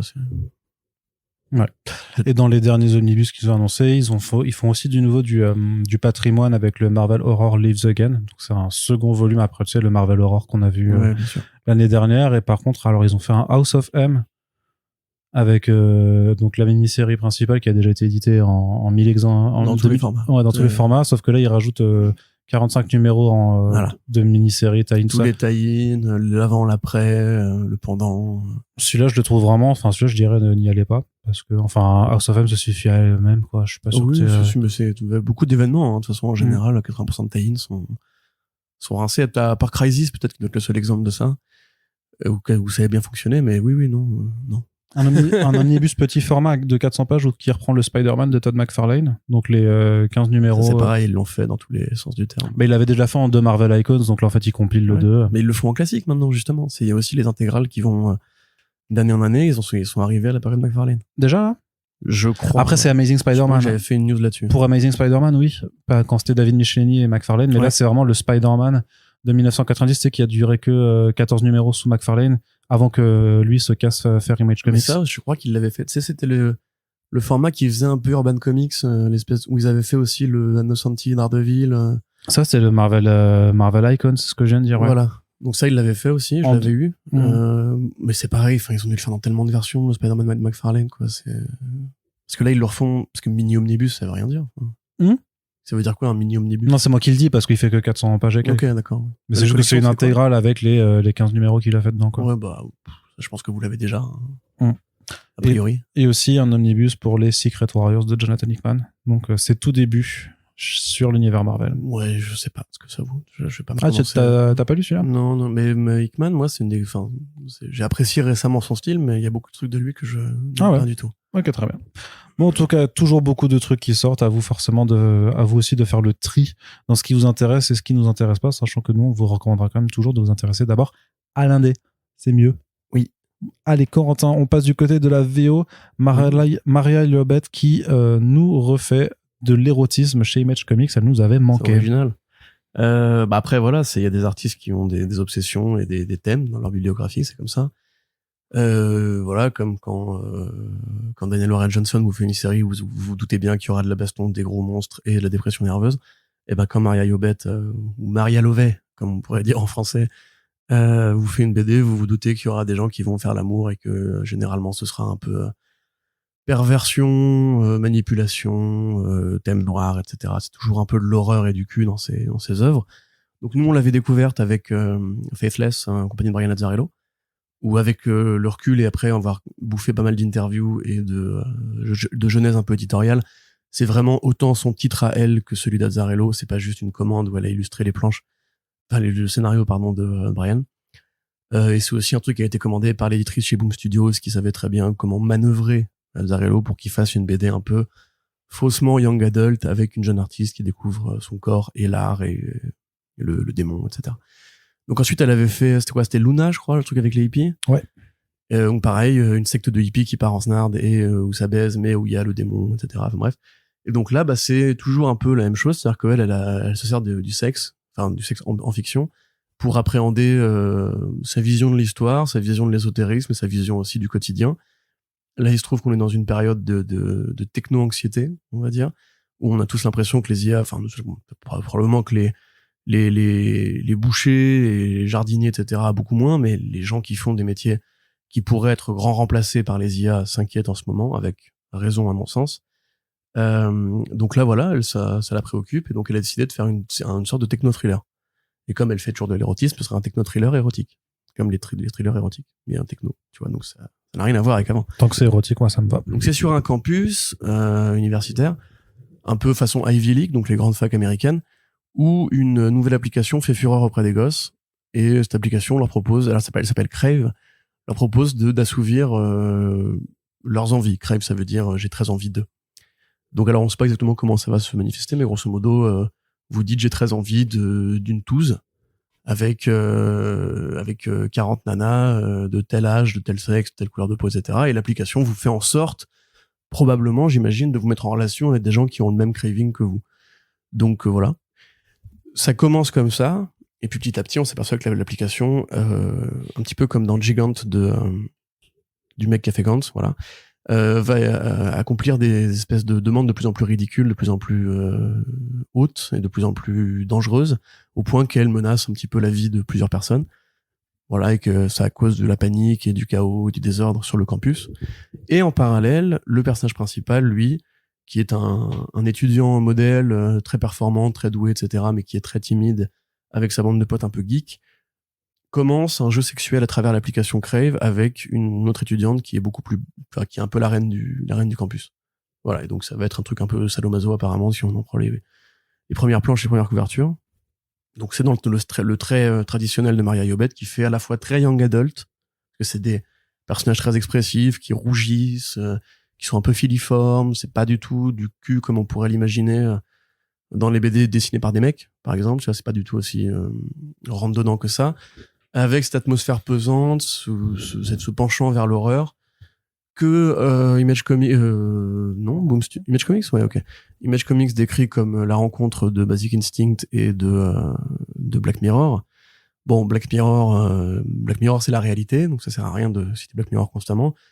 Basic Instinct, pourquoi pas, parce que c'est un peu la bible des thrillers érotiques pour beaucoup de gens. Moi, j'avoue, j'aime bien ce qu'elle fait, cette nana. Quand elle est toute seule, c'est rarement très bien écrit, mais il y a effectivement cette façon de construire des atmosphères, de construire des ambiances qui sont lourdes, qui sont menaçantes, qui sont dérangeantes. Elle sait utiliser justement le rythme et les variations de temporalité pour faire en sorte qu'une scène de cul qui ressemble à une scène de cul en fiction, d'un coup bascule vers un truc beaucoup plus grave, beaucoup plus noir, beaucoup plus écœurant. Donc là, ça peut être carrément bien. Dès les pages de preview, on voit le petit gamin sur son campus qui reçoit une photo d'une nana en truc de cuir, etc. Donc voilà, et là tout de suite, c'est plus glaçant que je sais pas, excitant. Donc ouais, puis c'est cool de voir une nana qui fait de la BD érotique comme ça dans le présent. C'est cool de voir Image qui suit ce truc-là, parce qu'ils ont quand même été assez prudes pendant pas mal d'années. À part Sex Criminals, hein, évidemment, il y a quand même pas eu 40 séries de cul, ou même avec des bites apparentes ou quoi chez Image. Alors qu'on le répète à chaque fois, le sexe fait partie de la vie. C'est le moteur de plein d'histoires très intéressantes. C'est un élément du vivant et du rapport entre les gens qui existent. Le puritanisme, la judéo-chrétienté, les trous du cul, les talibans, ou nos talibans à nous d'ailleurs, ceux qui regardent ces news, ont décidé qu'il fallait pas que ça existe, le cul, parce que ça réservé au mariage et à la procréation, etc. Mais en vérité, il y a plein de façons amusantes d'en faire. Il y a des BD comiques qui parlent de cul, il y a plein de trucs comme ça, donc il y a de l'horreur du cul, etc. Donc moi, je trouve ça cool, en tout cas, que ça existe, à défaut d'être toujours des BD parfaites. Au moins, Yobet, elle suit sa logique, elle suit son chemin, et petit à petit, ça devient une artiste qui compte, parce qu'elle a effectivement un coup de crayon qui est assez irréprochable. Toi, Arnaud, grand fan de cul. Rien de plus à dire. Qui follow le cul sur Twitter. Eh bien, j'irai lire la page Facebook du cul. J'irai lire cette bande dessinée, évidemment. Arnaud, un t-shirt, j'aime le cul, quand même. Oui, tout à fait. Et Yobet qui notamment avait participé à un Doggy Bags présente à Heartbreaker au label 119. Donc, ouais, et qui a fait la fin de Nightmare Country avec James Tynion 4, et qui a fait depuis un one-shot sur Thessaly, la sorcière de The Sandman, en sa compagnie toujours. Et voilà. Donc une nana qui parle pareil, hein, c'est avec des thèmes qui font sexualité, horreur, mysticisme et sorcellerie. Donc encore une fois, une nana qui est bien inscrite dans son genre. Ensuite, du côté de la VO toujours, c'est The Deviant, un nouveau titre d'horreur qui nous vient de la part de James Tynion 4, qu'on ne vous présente plus. On a fait un podcast avec lui en début d'année, parce que justement avec The Department of Truth, avec The Nice House on the Lake, il s'est imposé comme un nouveau... une nouvelle superstar de l'indé. En même temps, il a gagné des Eisner Awards consécutivement chaque année là, justement pour toute sa production. Il nous fait de l'horreur. Il en a déjà fait avec Something is Killing the Children aussi, avec The Closet, avec même des titres qui étaient antérieurs à ça, qu'il faudrait un jour que quelqu'un ramène en France d'ailleurs, comme comme ça. Mais oui, j'aurais plus. Non, mais j'ai plus les titres, ça m'énerve. C'est il y a Entropie, je crois. Il avait fait une trilogie d'horreur comme ça, super bizarre. Avec un rapport un petit peu à la science qui était vraiment sympathique. Mais donc, il nous revient à l'horreur cet automne avec Joshua Hickson, qu'on a découvert en VF chez iComics avec Shanghai Red et The Plot notamment, qui était déjà un titre d'horreur. Donc de quoi ça nous parle? Ça nous parle en fait de la ville de alors je vais pas retenir le nom, donc je retrouve pendant que tu cherches, il y a Cognetic, Ufology, voilà, c'est ça, ouais. The Woods, Mémétique. Voilà, Megmétique et Cognétique, c'était ça. Voilà. qui était bien dégueulasse dans le body horror et tout ça. Tout ça, c'est édité chez Boom Studios. Ouais. Donc ça, c'était les premiers titres d'horreur qui sont bien vénères et tout, qui sont plutôt sympas et qu'il faudrait qu'on nous ramène. Mais donc, dans la ville de Milwaukee, dans le Wisconsin, en fait, dans les années 70, il y a des meurtres atroces qui sont perpétrés contre des jeunes hommes, a priori homosexuels, vu le côté du titre The Deviant, voilà, parce que c'était considéré comme une déviance à ce moment-là, par un bonhomme donc déguisé en Père Noël. 50 ans plus tard, il y a un jeune auteur qui cherche à rencontrer celui qui est présumé coupable et qui, en prison, continue de clamer son innocence, sauf que au même moment, les meurtres reprennent. Et donc, que se passe-t-il? Côté Stephen King un peu, comme ça, avec la resurgence d'une menace du passé, tout ça. Thomas Mann aussi. Enfin, Hannibal. Ouais. Ça a l'air plutôt bien, non? Bah, moi, tout ce que fait Tynion m'intéresse. Après, c'est vrai que World Tree était un peu moins bien que la norme, mais c'était quand même très sympathique. C'est fini déjà? Bonne question. Je n'ai pas tout lu encore, en tout cas, moi, personnellement. Mais ouais, carrément. C'est vrai qu'effectivement, c'est l'un des Masters of Horror, comme on aime bien le mettre un peu partout sur les communiqués de presse. Une série qui a pas l'air d'avoir un grand concept, pour une fois. Tu vois, il y a pas de variation particulière. Non, c'est vraiment le conte horrifique de Noël. C'est ça. Mais après, il dit vraiment dans le communiqué aussi que ça lui permettra vraiment d'explorer à fond son identité queer, parce que à mon sens, il l'a quand même déjà fait de façon assez explicite dans différents autres titres, et c'est un peu quelque chose qu'on a abordé, il me semble, dans le podcast. Mais là, c'est vraiment pour parler d'homosexualité, de queerness et tout ça. Vu les cibles du tueur en question, on voit assez rapidement. Vu l'actualité aux États-Unis, on rappelle que la Cour suprême essaie de réinstituer dans les États qui voudraient le faire les sodomilos qui proscrivent et qui bannissent encore une fois la pratique homosexuelle entre les hommes et les hommes, ou les femmes et les femmes. Donc voilà, pays moyenâgeux de merde. Mais donc c'est cool, en tout cas, carrément. Moi, j'aime beaucoup ce que fait Hickson, parce que moi, des premières planches, c'est très joli. C'est effectivement un artiste que moi, j'avais beaucoup aimé pour The Plot, un peu moins pour Shanghai Red, dont on en avait déjà parlé. Enfin, je sais pas, Tanyan Force, c'est vrai que c'est compliqué de trouver des trucs qui sont vraiment mauvais dans ce qu'il a fait en indé. Il a l'air de vraiment bien tenir sa barque. Là, effectivement, le fait qu'il y ait pas une accroche sur le surnaturel, fait que ce serait peut-être une BD qui sera plus brute de décoffrage. Moi, je suis pas un grand fan tu sais, dans des podcasts d'horreur, enfin, des podcasts de real killer, etc., ou de true crime. True crime, ouais. Mais par contre, c'est vrai que j'aime beaucoup Le Silence des Agneaux, ce genre de BD-là, ce genre de titre-là, de film-là, d'ailleurs. Donc, c'est un bouquin à la base, il me semble. Oui, tout à fait. Bah, c'est la saga des Hannibal, Le Silence des Agneaux. Mais c'est, Thomas Harris. Ouais, c'est Manhunter, Hannibal, Le Silence des Agneaux et Dragon Rouge, je crois, dans cet ordre-là. Donc voilà, de très bons films aussi, d'ailleurs, si vous voulez, une super série avec Brian Fuller. Mais ouais, carrément. Et puis c'est marrant parce que le Père Noël est un peu partout en ce moment, parce qu'il va aussi croiser les héros DC Comics prochainement. Et il a aussi été dans une BD de Grant Morrison. Donc Papa Noël, un héros de comics comme les autres, finalement. Et on continue du côté de la VO. Et je te redonne la parole, Corentin, pour nous parler un petit peu juste de Corinna Bechko, qui nous revient pour un titre qui s'appelle The Space Between chez Boom Studios. Corinna Bechko qu'on avait vu avec Gabriel Arman, notamment sur Invisible Republic. Un super titre. Ouais. Sûrement. Il était édité en VF, c'est iComics. 3 tomes en VF. Qui c'est qui l'avait fait? iComics, ouais. iComics, ouais. Bon, je sais pas si ça a trouvé son public, mais en tout cas, aux États-Unis, c'était un petit succès quand même. Donc Corinna Bechko, qui est autrice au départ, enfin autrice de littérature sans images, qui a été sélectionnée au prix Hugo, qui célèbre la science-fiction dans la littérature anglophone, qui avait reçu, je crois, des sélections aux Eisner Awards aussi pour Invisible Republic, qui a fait beaucoup de BD de science-fiction, qui a fait du Star Wars, qui a fait du Star Trek.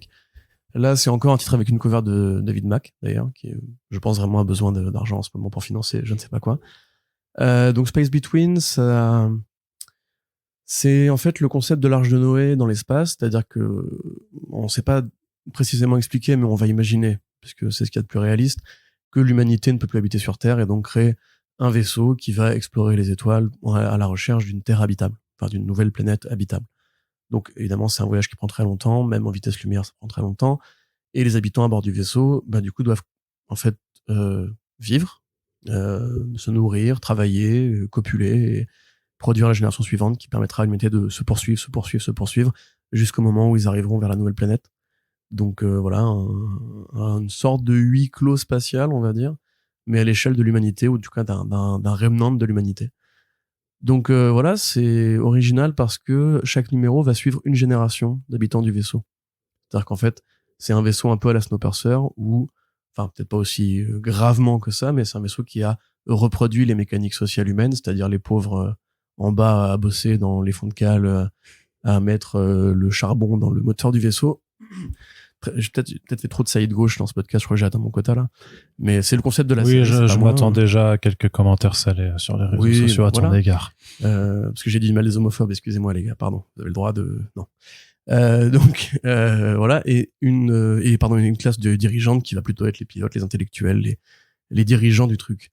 Alors il se trouve qu'une nana de la classe dirigeante va croiser un garçon ou une femme, je ne sais pas encore, des milieux pauvres, et ensemble ils vont se poser la question de comment améliorer les choses, comment trouver un meilleur compromis social, comment lutter, etc., etc. Ça c'est le premier numéro. Le numéro suivant va explorer un autre couple de personnages, et le suivant encore, et le suivant encore, et le suivant encore. Et chaque fois, il y aura un bond temporel de plusieurs dizaines d'années pour montrer un peu à la Asimov, on va dire, comment cet échantillon d'espèces humaines, justement, qui est piégé avec elle-même, doit affronter les défis générationnels, le passage du temps. Est-ce qu'il y a un compromis qui peut exister entre les strates humaines? Est-ce qu'il y a qu'un seul modèle figé de société, etc., etc. Donc, ça peut être très intéressant si c'est bien fait. Sachant qu'Invisible Republic parlait déjà vachement de politique, hein. C'est une super série de science-fiction.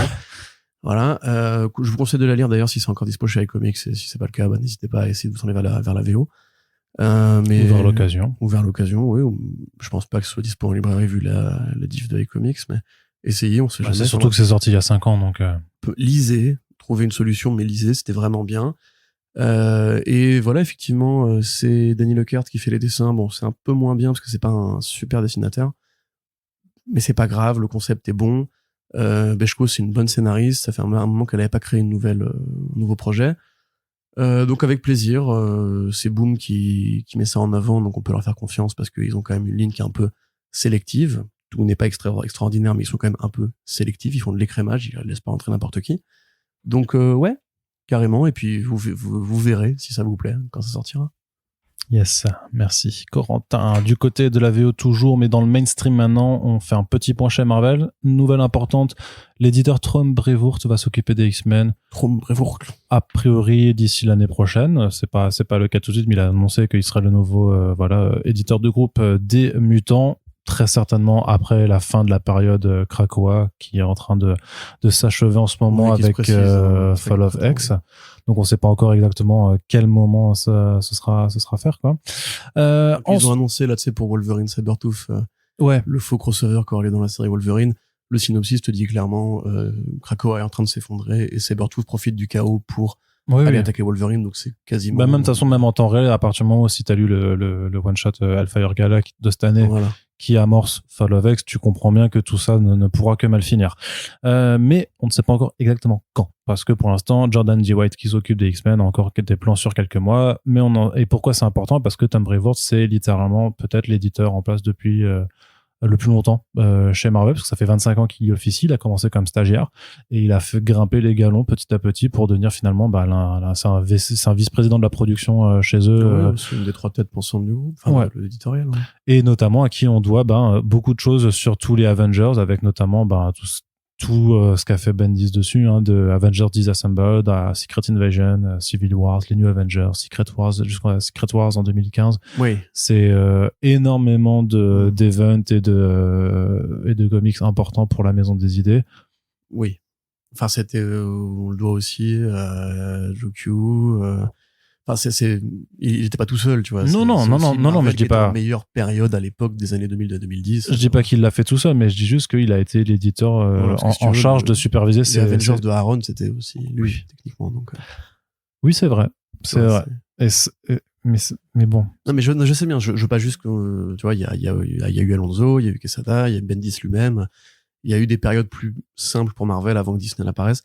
Donc il y a eu plein de super accomplissements. Il a un CV qui liste des trucs super géniaux, mais en même temps, c'est aussi le présent. Tu peux pas, tu peux pas faire 100% de bonnes choses. Parce que c'était Walker qui était sur les X-Men avant qu'il ne parte avec Hickman, c'est ça? Je crois qu'il était dessus, ouais. Donc, il a dû être dessus au moment où lancement de Krakoa, voilà, Steve Walker. Depuis, qui c'est qui avait récupéré les X-Men? Jordan D. White. D. White, c'est pas un mauvais, hein, franchement, mais il y a quand même eu des bonnes choses qui ont été faites même après le départ de Hickman sur les X-Men. Donc ouais, faut voir ce que ça veut dire. Est-ce que ça veut dire qu'ils vont reprendre le contrôle et peut-être moins avoir un capitaine de navire comme l'était Hickman à une époque? Peut-être. Bah, c'est surtout, enfin, techniquement, dans les faits, ce qui est pourquoi c'est important, c'est que c'est leur plus gros éditeur qui s'occupe des mutants, et ce que tout le monde sous-entend, c'est que en fait, ils vont remettre Ils vont les remettre en place très, voilà, en pole position. A priori, il faut s'attendre à des gros choses, ce qui n'est pas non plus surprenant, puisque les X-Men, c'est aussi la licence qui doit faire son retour tôt ou tard sur les écrans de Marvel Studios, donc a priori, c'est peut-être normal, hein, de les... Ouais, et puis ils sortent d'une très bonne période, là, aussi. Non, et puis il faut se rappeler que les X-Men, jusqu'au début des années 2000, c'était eux les têtes d'affiche chez Marvel. Hein. Bah, c'était même les plus gros vendeurs. Hein. Encore une fois, le numéro le plus vendu de comics de tous les temps, c'est un numéro des X-Men. Le deuxième plus vendu, je crois que ça doit être... Enfin, celui qui était le plus vendu avant le Jim Lee, c'était le Rob Liefeld X-Force. Donc, oui, non, mais c'est pareil, le run de Claremont considéré comme les 10 commandements de la culture comics aux États-Unis. Enfin, et puis même techniquement, limite, Tom Brevoort est celui qui a réussi à réimposer en fait le groupe des héros, Avengers et tout ça, face aux X-Men dans les années 2000. Donc, encore une fois, merci Jonathan Hickman aussi, après, plus tard. Hein. Ouais, bien sûr. Mais donc voilà, c'est une nouvelle assez importante, donc à suivre, hein, pour les détails de qu'est-ce qui arrivera, mais voilà, c'est mais trop... ceci dit, c'est pas idiot parce que... Mais rappelle-moi, qui c'est qui fait les Vengeurs actuellement, Arnaud? Qui c'est qui fait les Vengeurs? Ouais. Jed MacKay. Jed MacKay. Ouais. Tu m'as dit les Vengeurs. Bah oui, je dis les Vengeurs. On est de retour en 1965, là. Les Vengeurs, Serval, tout ça. J'aime bien dire les Vengeurs. Les Avengers, c'est pas très heureux à l'oreille. J'aime bien les Vengeurs. Un des bons en français, je trouve. Tu vois. Mais ouais, Jed MacKay, tu vois, c'est pas un mec qui a le pédigré pour tenir une ligne tout seul quand même, tu vois. Ah, mais je te parlais juste de l'auteur, là. Oui, je sais, oui. D'accord. Je veux dire, tu vois, c'est pas aussi gros, justement, qu'un Aaron. Il a moins prouvé de choses, tu vois. Donc peut-être que ça veut effectivement dire qu'il va y avoir un shift et que... Mais il faut voir quel sera le statu quo après Krakoa, quand même, parce que j'imagine qu'ils vont enlever la résurrection, ça me paraît obligatoire. Mais ouais, ce serait intéressant si les années 2020 étaient la décennie des X-Men chez Marvel, pour le coup.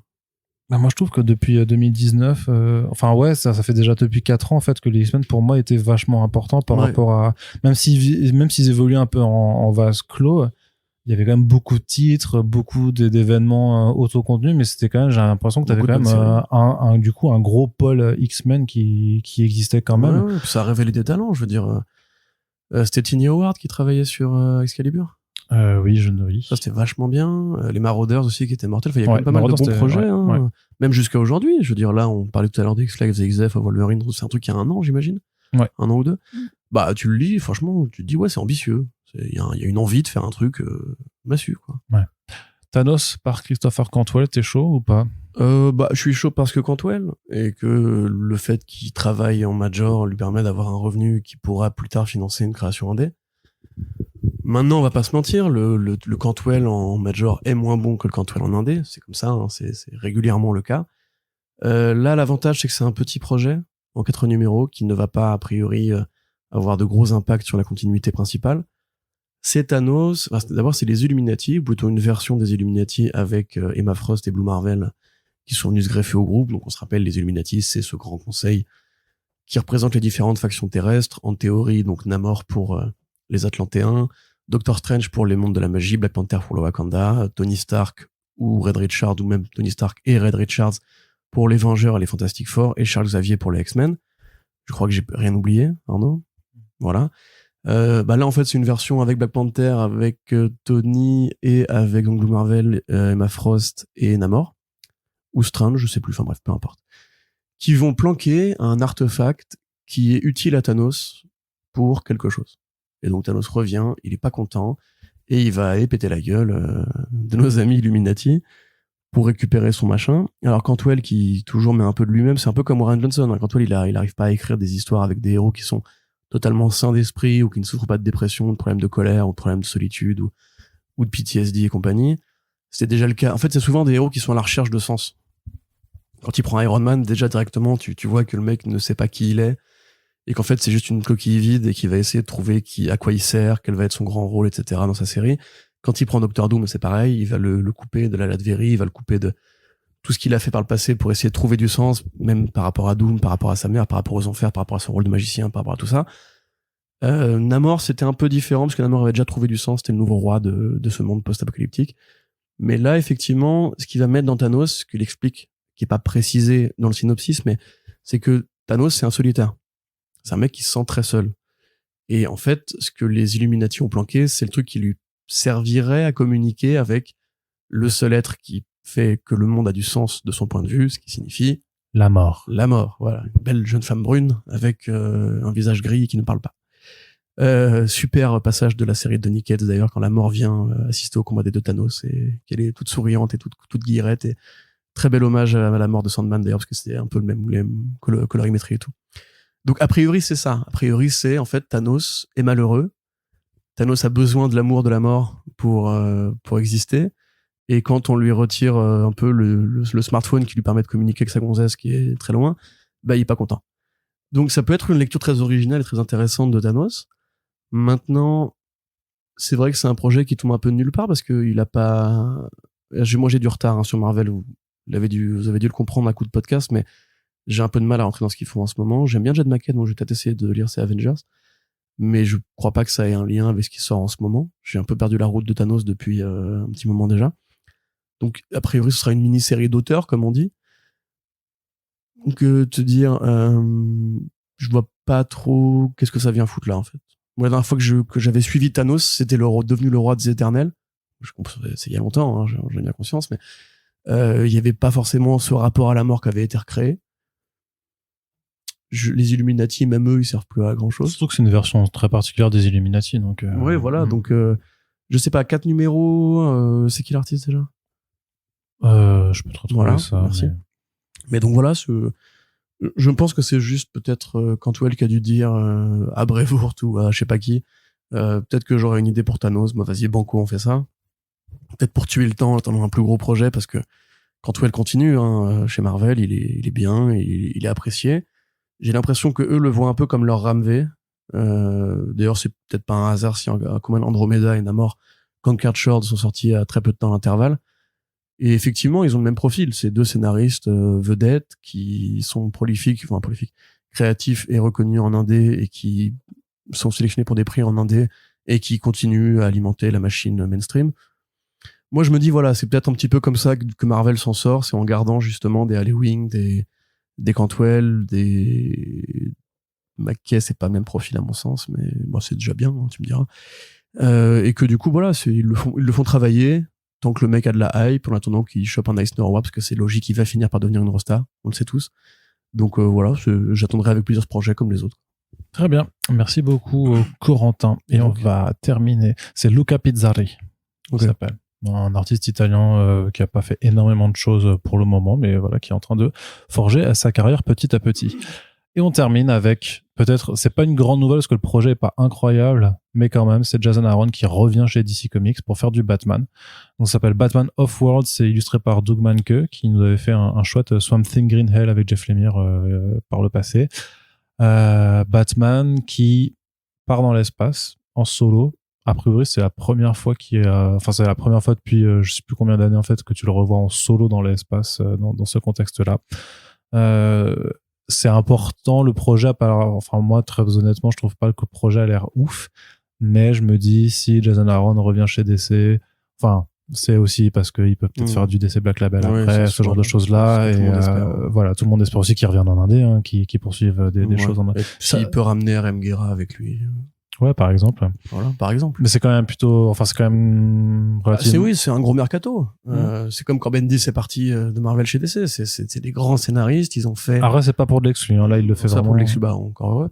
Et ils ont fait les belles années de Marvel. Alors, moi, j'aime pas le volume des Vengeurs de Aaron, mais voilà, ça a été un mec qui a dirigé la ligne, en tout cas, cette version de la ligne pendant quelques années, qui a été très longtemps chez Marvel, quand même, vraiment très longtemps, qui a fait du Wolverine, qui a fait énormément de choses chez Marvel. Moi, c'est vrai que ça fait quand même, depuis que j'ai lu Sculpt, ou même depuis que j'ai lu Seven Bastards et The Goddamned, que j'espère je sais que c'est pas du tout original, mais un Batman par Aaron, parce qu'il est tellement bon dans le polar qu'il faut en passer par là à un moment donné. Voilà, s'il met le pied dans la porte, très bien, tant mieux. Doug Mahnke, c'est peut-être un artiste qu'on a trop vu, et qui, à mon sens, a un style de dessin un peu trop impersonnel, parce qu'il l'a fait avec tellement de scénaristes qu'en fait, maintenant, tu sais même plus quelle est sa force, quelle est sa faiblesse, à part les gueules bizarres. Ça, on sait qu'il est bon pour les gueules bizarres. Un peu comme Patrick Gleason, tu vois, des fois il fait une gueule bizarre, genre ok d'accord, trop bizarre. Mais à part ça, ouais, ce projet, en plus il est pas très bon en SF, Aaron à mon sens. Les volumes T'as toujours pas aimé Sea of Stars? Et pas que, aussi le Moon Knight avec les Vengeurs, ou même tout ce qu'il a fait sur les Vengeurs qui était lié à la SF, je trouve ça pas bon. Bah tous les Vengeurs de toute façon c'était... Voilà, donc ouais non moi j'aurais préféré limite une grosse annonce de Black Label avec je sais pas, un personnage qui lui ressemble un peu plus, quoi, parce que ça reste un putain de scénariste. Je veux dire, encore une fois, le Thor de Aaron, c'est top 3 des Thor avec Kirby et Simonson, mais ou Straczynski, choisissez votre préféré vous-même, mais facile. Son Punisher, génial. Enfin, tout ce qu'il a fait de façon en général quand c'était dirigé par lui, pas par un éditeur qui avait besoin de produire et de produire et de produire, ça a toujours été merveilleux. Là, le fait qu'il aille direct vers la SF avec Doug Mahnke, j'ai encore en souvenir un petit peu, tu sais, en travers de la gorge, quand Bendis est arrivé chez DC, on s'est tous dit, ouais, ça y est, Bendis va faire du polar Batman, il va refaire Daredevil en série de long terme avec Batman qui va être à Gotham, il y aura des flics partout, ça va être Gotham Central 2.0 et tout. Et en fait, non, il a fait Superman, c'était sympa. Et après, on lui a dit, fais-moi au début, et puis après, ça c'est... Voilà, en plus, fais-moi de l'événementiel. Et en fait, on s'est juste retrouvé sur son imprint Wonder Comics, où il y avait quelques trucs intéressants. Mais il y a pas eu, en fait, voilà, c'était un coup manqué. C'était la révolution Bendis chez DC, elle a pas eu lieu. Non. Et j'ai pas envie que Aaron, parce que tu sais, il y a aussi cette crainte que le mec, après avoir passé tellement d'années à cracher du numéro automatique, nul, et à penser comme ça, c'est parce que c'est un mode de pensée aussi, le côté diriger une ligne, alors il faut que tel personnage soit important, là c'est ça, là c'est ça, là c'est ça, qu'il est presque, c'est triste à dire, mais qu'il ait oublié, en fait, comment écrire du bon super-héros, et que limite il préfère faire ça pour payer son loyer, son prêt immobilier, et qu'à côté ils se disent non mais ça je le fais voilà parce que il faut que je bouffe, et à côté je vais continuer Seven Bastards, je vais continuer The Goddamned, je vais continuer les créations originales, ce qu'il avait dit dans sa newsletter de toute façon, et que du coup en fait il peut-être un peu échaudé par le fonctionnement un peu de l'industrie mainstream, il fasse moins d'efforts là-dessus et qu'il considère juste que ce soit une façon pour lui de gagner sa vie, quoi. Ouais, on jugera sur place en novembre quand ça sortira. À voir surtout s'il y a d'autres titres qui se préparent chez DC pour lui le concernant. Parce qu'effectivement, un truc plus terre à terre, justement par rapport à Batman, t'aurais pu avoir un truc beaucoup plus. Bah oui. Même, enfin, il y a plein de personnages, je veux dire, un truc sur la Ligue des Ombres la Ligue des Assassins, par Aaron, ça pourrait être génial, lui qui a vachement cette vision de la violence et comment l'être humain est gouverné par ses émotions brutales et tout, dans un truc qui justement est une secte qui croit que la mort est la religion, tu vois. Enfin, il y a plein de trucs super à faire. Peut-être que DC va lui laisser le temps de trouver ses marques aussi, parce que clairement, quand un mec comme ça arrive de chez Marvel, on lui dit prends ce que tu veux, et puis voilà. Mais c'est pour ça que limite ça paraît que c'est un, ouais, c'est ça, que c'est limite un projet pas si énorme, alors que tu te dis quand tu débarques chez DC après 15 ans d'exclusivité chez Marvel, vas-y avec tes couilles, tu vois, et tu les poses et tu pètes le bureau avec, quoi. Honnêtement, je pense qu'il est un peu crevé aussi, quoi. C'est possible. Moi, j'ai fini avec son Avenger Prime. J'ai fini cette merde. Très honnêtement. D'ailleurs, en plus, c'est horrible parce que tu sens que ça lui sert aussi un peu de conclusion pour son Thor. Parce que, je vais pas dire qu'il est Avenger Prime, mais voilà. Et tu sens qu'en fait, il est resté Keblo, lui, à l'époque où il faisait du Thor, en mode genre, ça c'était vraiment bien. Et les Avengers, c'est, foutez-moi la paix. Peut-être qu'il a envie de se reposer aussi, hein, avec un petit projet. Mais on lui souhaite. Voilà, tu vois. On lui souhaite de se reposer aussi. C'est un rapide, donc il peut faire ça en vitesse et après passer à autre chose. Ouais. Ouais, on lui souhaite de revenir en forme, en tout cas, l'année prochaine. Corentin, on passe du côté des écrans, ça va être assez rapide, parce qu'il n'y a pas eu beaucoup d'actualité, et en même temps, c'est normal. On vous rappelle qu'il y a des grèves de scénaristes et d'acteurs et actrices qui empêchent beaucoup de projets d'annoncer, donc c'est pas demain, la veille, qu'on va avoir des annonces de nouveaux projets, de trailers et tout ça, forcément, pour beaucoup de choses, puisque les tournages sont bloqués aussi, donc ça empêche d'avoir de nouvelles images à commenter. Mais donc quand même une première bande-annonce pour la série animée Scott Pilgrim qui arrive en novembre sur Netflix. Ça, j'imagine que t'es chaud, puisque ça va reprendre donc l'intrigue des comics originaux de Brian Lee O'Malley, et ça va surtout reprendre le cast original du film de Edgar Wright, merci. En tout cas pour la VO, en VF on verra. Donc ça, voilà, les premières images sont là, c'est vif, c'est énergique, ça déchire. Ça déchire. C'est exactement du coup le coup de crayon de Brian Lee O'Malley, avec ces petits personnages tout mignons à grosse tête et à gros yeux. C'est la version couleur en plus de Scott Pilgrim, parce qu'ils ont repris le code couleur de la version couleur qui avait été édité et réédité en France. D'ailleurs, je crois qu'Agré Comics l'avait faite, cette version couleur, Arnaud. Toi qui m'écoutes en hochant la tête. Et les gens t'entendent pas quand tu dis oui, en fait. Pardon. Voilà. Donc, avec le studio Science Saru qui fait l'anime, c'est direct, super dynamique. En fait, c'est dès que tu vois la bande-annonce, t'es immédiatement convaincu parce que ça commence par We Are Sex Bobon, mais ça t'envoie un bon gros morceau de rock. Parce que la musique est très importante dans Scott Pilgrim, c'est ça que justement, c'est une œuvre qui est faite pour être adaptée parce que le mouvement qui est induit par la dynamique jeu vidéo de la BD et le côté rock de la BD, le côté manga action de la BD, fait que ça s'épanouirait vraiment très bien en animation. Je trouve que le film aussi était très beau, hein. Il y avait de très belles scènes, d'action ou pas d'ailleurs.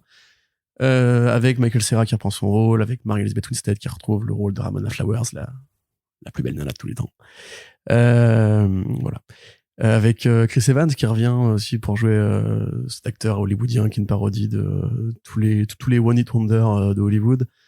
Enfin, ça va être trop bien, quoi. En fait, vraiment, juste, tu vois la BA, tu te dis, oui, ils vont faire Scott Pilgrim à la ligne, scène par scène, case par case, avec juste de l'action. Ils ont dit qu'ils allaient un peu s'en éloigner sur certains aspects ou pas, donc ça devrait pouvoir, non, mais ça permettra aussi aux ultra fans de la BD d'avoir quand même quelques surprises a priori. Bah, je pense qu'il y a des trucs qui ont moins bien vieilli que d'autres, parce qu'effectivement, c'est une BD que Brian Lee O'Malley a fait pour exorciser sa vingtaine, et sa relation avec Hope Larson à l'époque. À mon sens, je pense que c'est plutôt la fin qui va être changée, parce que la fin du film était déjà très différente de la fin de la BD. Et il y a peut-être des choses à changer, en fait. Il y a peut-être des trucs à moderniser. De toute façon, c'est vraiment la rencontre du film et de la série. Hein. C'est pour ça qu'il y a le même doublage. C'est pour ça que... il y a aussi d'ailleurs du jeu vidéo, parce que je crois que le groupe qui fait la bande-son, c'est le groupe qui avait fait la bande-son du jeu vidéo, si je dis pas de bêtises. Donc, parce que le jeu vidéo, c'est pareil, c'est aussi une version Scott Pilgrim en mouvement, en version beat'em all. Donc, ouais, trop bien. Arnaud, toi tu l'as vu, la bande-annonce? Hein? Tu l'as vu? Tu l'as pas vu? Eh ben, c'est vachement bien. Tu devrais la regarder, Arnaud. Vraiment, c'est cool. Non, mais grave la pêche directement. Ce que je me dis, c'est que ça me donne envie de relire la BD et surtout, il y a iComics qui a déjà annoncé qu'ils allaient prévoir quelque chose de spécial. Alors, est-ce que c'est une réédition avec un coffret ou je sais pas, ou un truc, ou une nouvelle couverture. Ou une nouvelle couverture. C'est ça, tu penses? Bon, qu'est-ce que tu veux? Parce que.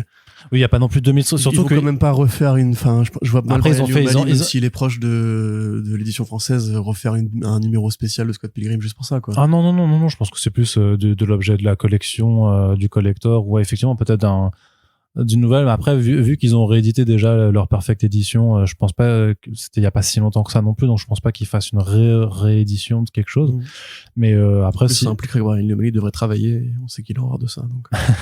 Mais voilà, c'est lui qui le dit, hein. Il dit je suis une feignasse, hein. Peut-être un ex libris ou quelque chose comme ça qui accompagnera la sortie, mais voilà, clairement Scott Pilgrim se porte bien et va encore bien se porter. C'est vrai que c'est une licence qui a pas de mauvais trucs, en fait, parce que le film est cool, les comics sont cool, le jeu vidéo est bien. Il est pas au niveau de vrais bons beat'em all comme ceux de Dotemu ou ceux de Platinum, etc. Mais c'est un bon jeu, enfin c'est un bon délire. Après moi, c'est vrai que je suis toujours un peu critique parce que je pense que Brian Lee O'Malley, qui est un auteur assez intelligent, en fait, malgré le personnage qu'il renvoie, qui est un peu ce côté un peu glandeur, fumeur de bédo et grand homme enfant, etc. C'est un mec qui vraiment fait des bonnes BD, qui sont bien construites, qui ont des niveaux de densité intéressants, etc., et qui sont cultivés. Je trouve dommage qu'en fait, ils ne vivent que sur la popularité de Scott Pilgrim et de Sequence. Il a fait Not Girl, qui était très bien, mais il a plus dessiné depuis Sequence, en fait. Si on regarde bien, il a fait que des prints, des affiches, des conneries comme ça. Il voulait faire un roman graphique sur le thème du rock à un moment donné qui a complètement disparu. Et maintenant, il a attaqué la quarantaine, voilà, il produit presque plus rien. À part des dessins sur Instagram, je suis très content, mais t'as envie de dire aussi, frère, il est peut-être temps de remettre la machine en route, parce que une fois qu'on aura fait la série de Scott Pilgrim, ce sera fini. Tu pourras plus faire de nouveaux trucs Scott Pilgrim, parce que t'auras eu le film en image réelle, t'auras eu le jeu, t'auras eu la bande son, t'auras eu la série animée avec ton trait, t'auras eu les versions couleur.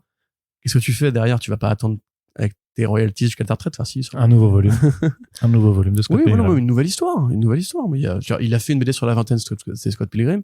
Une BD sur la crise de la trentaine, c'était tu sais, tu referais un truc sur Scott Pilgrim mais qui a pris 20 ans en fait et qui fait sa crise, sa midlife crisis. C'est ce que voulait faire Ichiro Oda avec non pas Ichiro Oda, n'importe quoi, Toru Fujisawa avec GTO. Il avait dit, c'est un jour je refais du GTO, ce sera Onizuka qui a mon âge, donc 50 60 ans, et qui sont enfin mariés, qui a eu des gosses et tout, et qui du coup est toujours aussi con mais qui est devenu un adulte entre guillemets.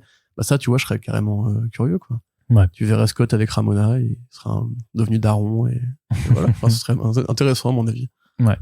Autre actualité, The Last Ronin, qui nous a été officialisé vraiment. Donc c'est édité par THQ Nordic et ce sera développé par Black Forest Games. On a eu tout mini trailer d'annonce en fait, mais qui montre déjà juste que voilà, ça va être vraiment la trame de la bande dessinée qui va être adaptée, avec aussi un premier visuel. Les infos qui avaient déjà fuité auparavant, c'est que normalement ça devrait être du jeu double A ou triple A, façon un peu God of War, c'est-à-dire action aventure à la troisième personne.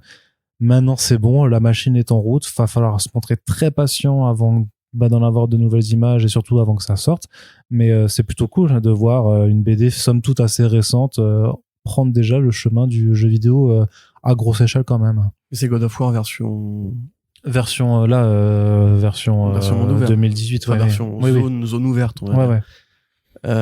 Bah ouais, carrément. Moi, c'est ce qu'on avait dit quand on avait traité l'astronaute en back issues. Remarque, je sais pas s'il est sorti l'épisode. Non, il arrive bientôt. Ouais. Bah, vous écouterez. C'est que moi, la BD, je trouve qu'elle est pas parfaite et qu'il y a des choix graphiques qui me vont pas du tout, mais l'idée de départ est bonne, l'univers est intéressant, et effectivement, peut-être justement un peu comme le God of War version 2.0, cette idée de génération et de parentalité, on va dire, ou de continuité dans le temps, qui fait que ça pourrait être le début d'une nouvelle franchise aussi en jeu vidéo. Alors après, il faut que ça se vende, hein, évidemment, parce que c'est pas forcément... Enfin, là, on voit les chiffres de Tortue Ninja, Mutant Mayhem. Encore que je me demande... En fait, je crois qu'il y a un public quand même de fans de Tortue. Et puis, quelque part, j'ai aussi en tête l'exemple de Batman Arkham Asylum, qui a été acheté par beaucoup de gens qui ne jouaient pas, qui ne lisent pas de comics, ou Batman, ou qui n'étaient pas des grands fans de Batman comme toi ou moi. Donc, peut-être que oui, peut-être qu'il y a un succès à créer, une surprise à faire. Moi, je suis curieux, en tout cas. Enfin, ça fait longtemps que j'espère un bon jeu Tortue. Je préférerais un jeu comme comme le Hellboy Web of Weird en cel shading, version planche de comics que tu veux, nanana, ou alors un jeu narratif à la Telltale. Encore une fois, j'y reviens, j'adore ces jeux-là. Mais ouais, un bon monde ouvert où tu pètes des gueules du Foot Clan, où voilà, enfin, ça peut être très bien.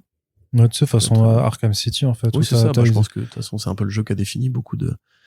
Même le Spider-Man, enfin, il est influencé par Arkham City. Hein. Oui, complètement. Oui, ça a repompé. Hein. Mais à mon sens, c'est dommage que Arkham City reste largement meilleur que presque quasiment tous les jeux auxquels j'ai joué, en fait. Mais il y a peut-être aussi l'effet que ça a été l'un des premiers à... Non, en le refaisant, vraiment, il y a un level design qui est exceptionnel, une densité, un système de combat, enfin... Ouais, par contre, le free flow, ouais, par contre, le système de combat, je le trouve. Oui. Même l'écriture, elle est bien. C'est trop bizarre qu'il y ait pas. L'éclairage et tout. Il y a juste le design des armures et de quelques personnages, mais vraiment, Arkham Asylum, Arkham City, pour moi, c'est un couple qui est parfait, quoi. Non, je suis d'accord. C'est du très bon jeu. Et donc, du côté des écrans, du grand écran cinéma, enfin, je l'ai mis dans le cinéma, mais en fait, je pense que ce sera plutôt il y a pas vraiment d'actualité cinéma. J'imagine que c'est presque du petit écran, parce que c'est juste pour dire que Warrior Nun, tu sais, je t'en avais parlé, qui était sauvé de l'annulation de Netflix, va revenir. Alors, il y aura pas une 3e saison de cette série, mais en fait, une trilogie de films qui a été annoncée. On ne sait pas par qui, on ne sait pas comment, on ne sait pas pourquoi. Enfin, si, on sait pourquoi, c'est parce que le public s'est mobilisé. Donc, mais clairement. Big up. Quand même big up à la communauté qui a réussi effectivement à montrer son intérêt, et que ça a visiblement convaincu des gens de mettre des sous sur la table pour pouvoir terminer l'histoire, voire même parce que le showrunner, enfin, il a quand même dit il a dit je peux pas en dire plus pour le moment parce qu'en fait il y a des grèves de scénaristes et d'acteurs et tout ça, donc en fait je peux juste rien faire parce qu'il faudrait que les autres prennent la parole, et l'une des conditions des règles aussi, c'est de pas faire de la promotion de quoi que ce soit qui soit en développement ou qui sorte.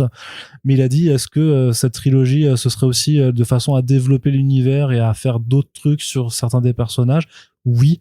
Donc en fait t'as l'impression que au-delà d'une non-annulation, c'est même qu'ils veulent étendre encore l'univers, ce qui à mon avis me semblerait assez fou, même si j'ai bien sûr aucune connaissance des chiffres de vues des 2 premières saisons, et donc de l'étendue du public autour de cette franchise, qui, pour rappel, est adaptée des comics de Bandon, qui sont non mais justement modérément, très modérément, non mais adaptés avec toutes les libertés que ça implique, notamment quand c'est Netflix qui gère le truc, mais que c'est adapté de comics assez sombres, assez vulgos, un peu assez pédocompatible, ouais, assez trash, quoi, qui n'a plus rien, en fait, qui n'ont rien à voir, si tu veux. Pas grand chose.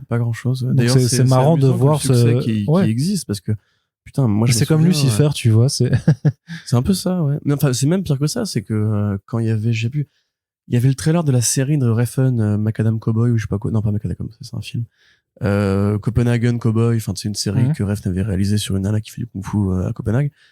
Le trailer était tombé sur Netflix, sur les comptes officiels de Netflix sur Twitter, Et dans les commentaires, il y avait que des gens qui disaient ouais très bien, et Warrior Nun. Il y avait 40 posts de ça. Et du coup, j'avais été voir les autres posts de Netflix. Et vraiment, et c'était pas les mêmes personnes. C'était vraiment des centaines de gens en France qui disaient Warrior Nun, Warrior Nun, Warrior Nun. C'était super impressionnant. Même nous, quand on avait annoncé que la série avait été annulée sur comicsblog.fr, il y avait des gens qui étaient là en mode genre, c'est dégueulasse, c'est une super série et tout. Moi, j'ai même des potes dans mon ancien cinéma qui étaient fans de Warrior Nun. Alors, très honnêtement, moi, j'ai regardé que le pilote. Je vois pas trop, je comprends pas pourquoi, personnellement. Peut-être le côté un peu Buffy, peut-être qu'il y a des qualités inexplorées qui sont dans les épisodes suivants, je ne sais pas du tout. Mais effectivement, c'est assez impressionnant parce que Netflix, c'est quand même, c'est devenu une sorte de guillotine pour les séries et films en général. Il y a très peu de séries Netflix qui vont au-delà de la première saison. Ils se sont fait une réputation à raison de boîtes qui valident des projets au hasard pour les tuer dans la foulée. On a bien vu October Faction, par exemple, flac, directement. Ouais, bon, en même temps, ça avait vraiment pas l'air terrible. Ou Jupiter's Legacy. Ça, c'était vraiment pas terrible. Ou ce que tu veux. Enfin, la plupart des séries Netflix, de toute façon, bonnes ou mauvaises, hein, je veux dire, je crois qu'ils avaient racheté Glow à une époque et ils avaient fini par la tuer aussi parce que, je sais plus, pourtant, ça devait pas coûter cher à faire, quoi. Là, c'est pareil, hein, je pense pas que ça coûte très cher à faire Warrior Nun, d'où peut-être le fait qu'il y ait 3 films. Ouais. Moi, ce qui me fait rire, en fait, c'est que malgré ce succès-là, il n'y a pas vraiment d'effort éditorial qui est fait pour remettre les comics de Bendon en avant. Bah non, mais en même temps. Ni aux États-Unis, ni en France, parce que tout le monde a compris que les comics, ils étaient un peu éclatés au sol et que, en fait, limite, la série. Non, mais disons que ceux qui ont. Très différent. Oui, mais ceux qui ont adhéré en plus à la proposition de la série, ils vont pas comprendre en voyant les comics. Parce que c'est vraiment le. Pour moi, c'est. Pour moi, c'est. En tenue de nonnes avec des culottes apparentes et des gros fusils, quoi. Oui, c'est ça. Non, et puis même le style graphique, c'est assez particulier. Et puis, c'est juste que. Je veux dire, pour moi, c'est presque comme Sweet Tooth. Je veux dire, ceux qui ont kiffé vraiment la série Sweet Tooth, tu les mets en face de la BD, par rapport au style de Jeff Lemire et par rapport à la différence de tonalité, à mon avis, t'as quand même. T'as des AVC qui se font, tu vois. Ouais, mais à la limite, là, on est plus proche de la bonne surprise pour ceux qui voudraient découvrir, ouais. qui voudraient découvrir la BD après avoir vu la série, je veux dire. Alors que à la limite, c'est dans le sens inverse, tu vois. C'est que moi qui avais lu quelques tomes de Warrior Nun en façon American Manga quand la série avait été annoncée, je pense que la série est peut-être plus accessible, pour dire ça simplement. Ouais. En tout cas, c'est cool et voilà, peut-être que d'autres projets mériteraient d'avoir ce soutien de la part de Netflix. Moi, j'attends quand même avec impatience Sandman saison 2, mais c'est vrai que la plateforme en elle-même me parle plus trop. Ouais. Honnêtement, je ne suis pas abonné à Netflix et je pense pas m'y mettre. Enfin, je peux pas m'y remettre en tout cas. Ok, très bien. Eh ben, on en a fini pour ce podcast très cher Corentin. Donc, on vous rappelle que si vous appréciez ces émissions, le mieux que vous puissiez faire, c'est apporter votre soutien, tout simplement en les partageant sur les réseaux sociaux, en parlant du podcast autour de vous et également en contribuant sur notre page Tipeee. D'ailleurs, on fait même un gros merci aux derniers contributeurs qui nous ont aidés ce mois-ci, Jules, Mona Kramer, Jiggles, Mujendra et Émilie. Merci beaucoup pour vos dons et merci aux 134 personnes qui à l'heure actuelle nous permettent de voir l'avenir sur le temps long pour le podcast. On espère continuer à vous faire des émissions pendant encore pas mal de temps, puis on vous dit à très bientôt pour le prochain podcast. Salut.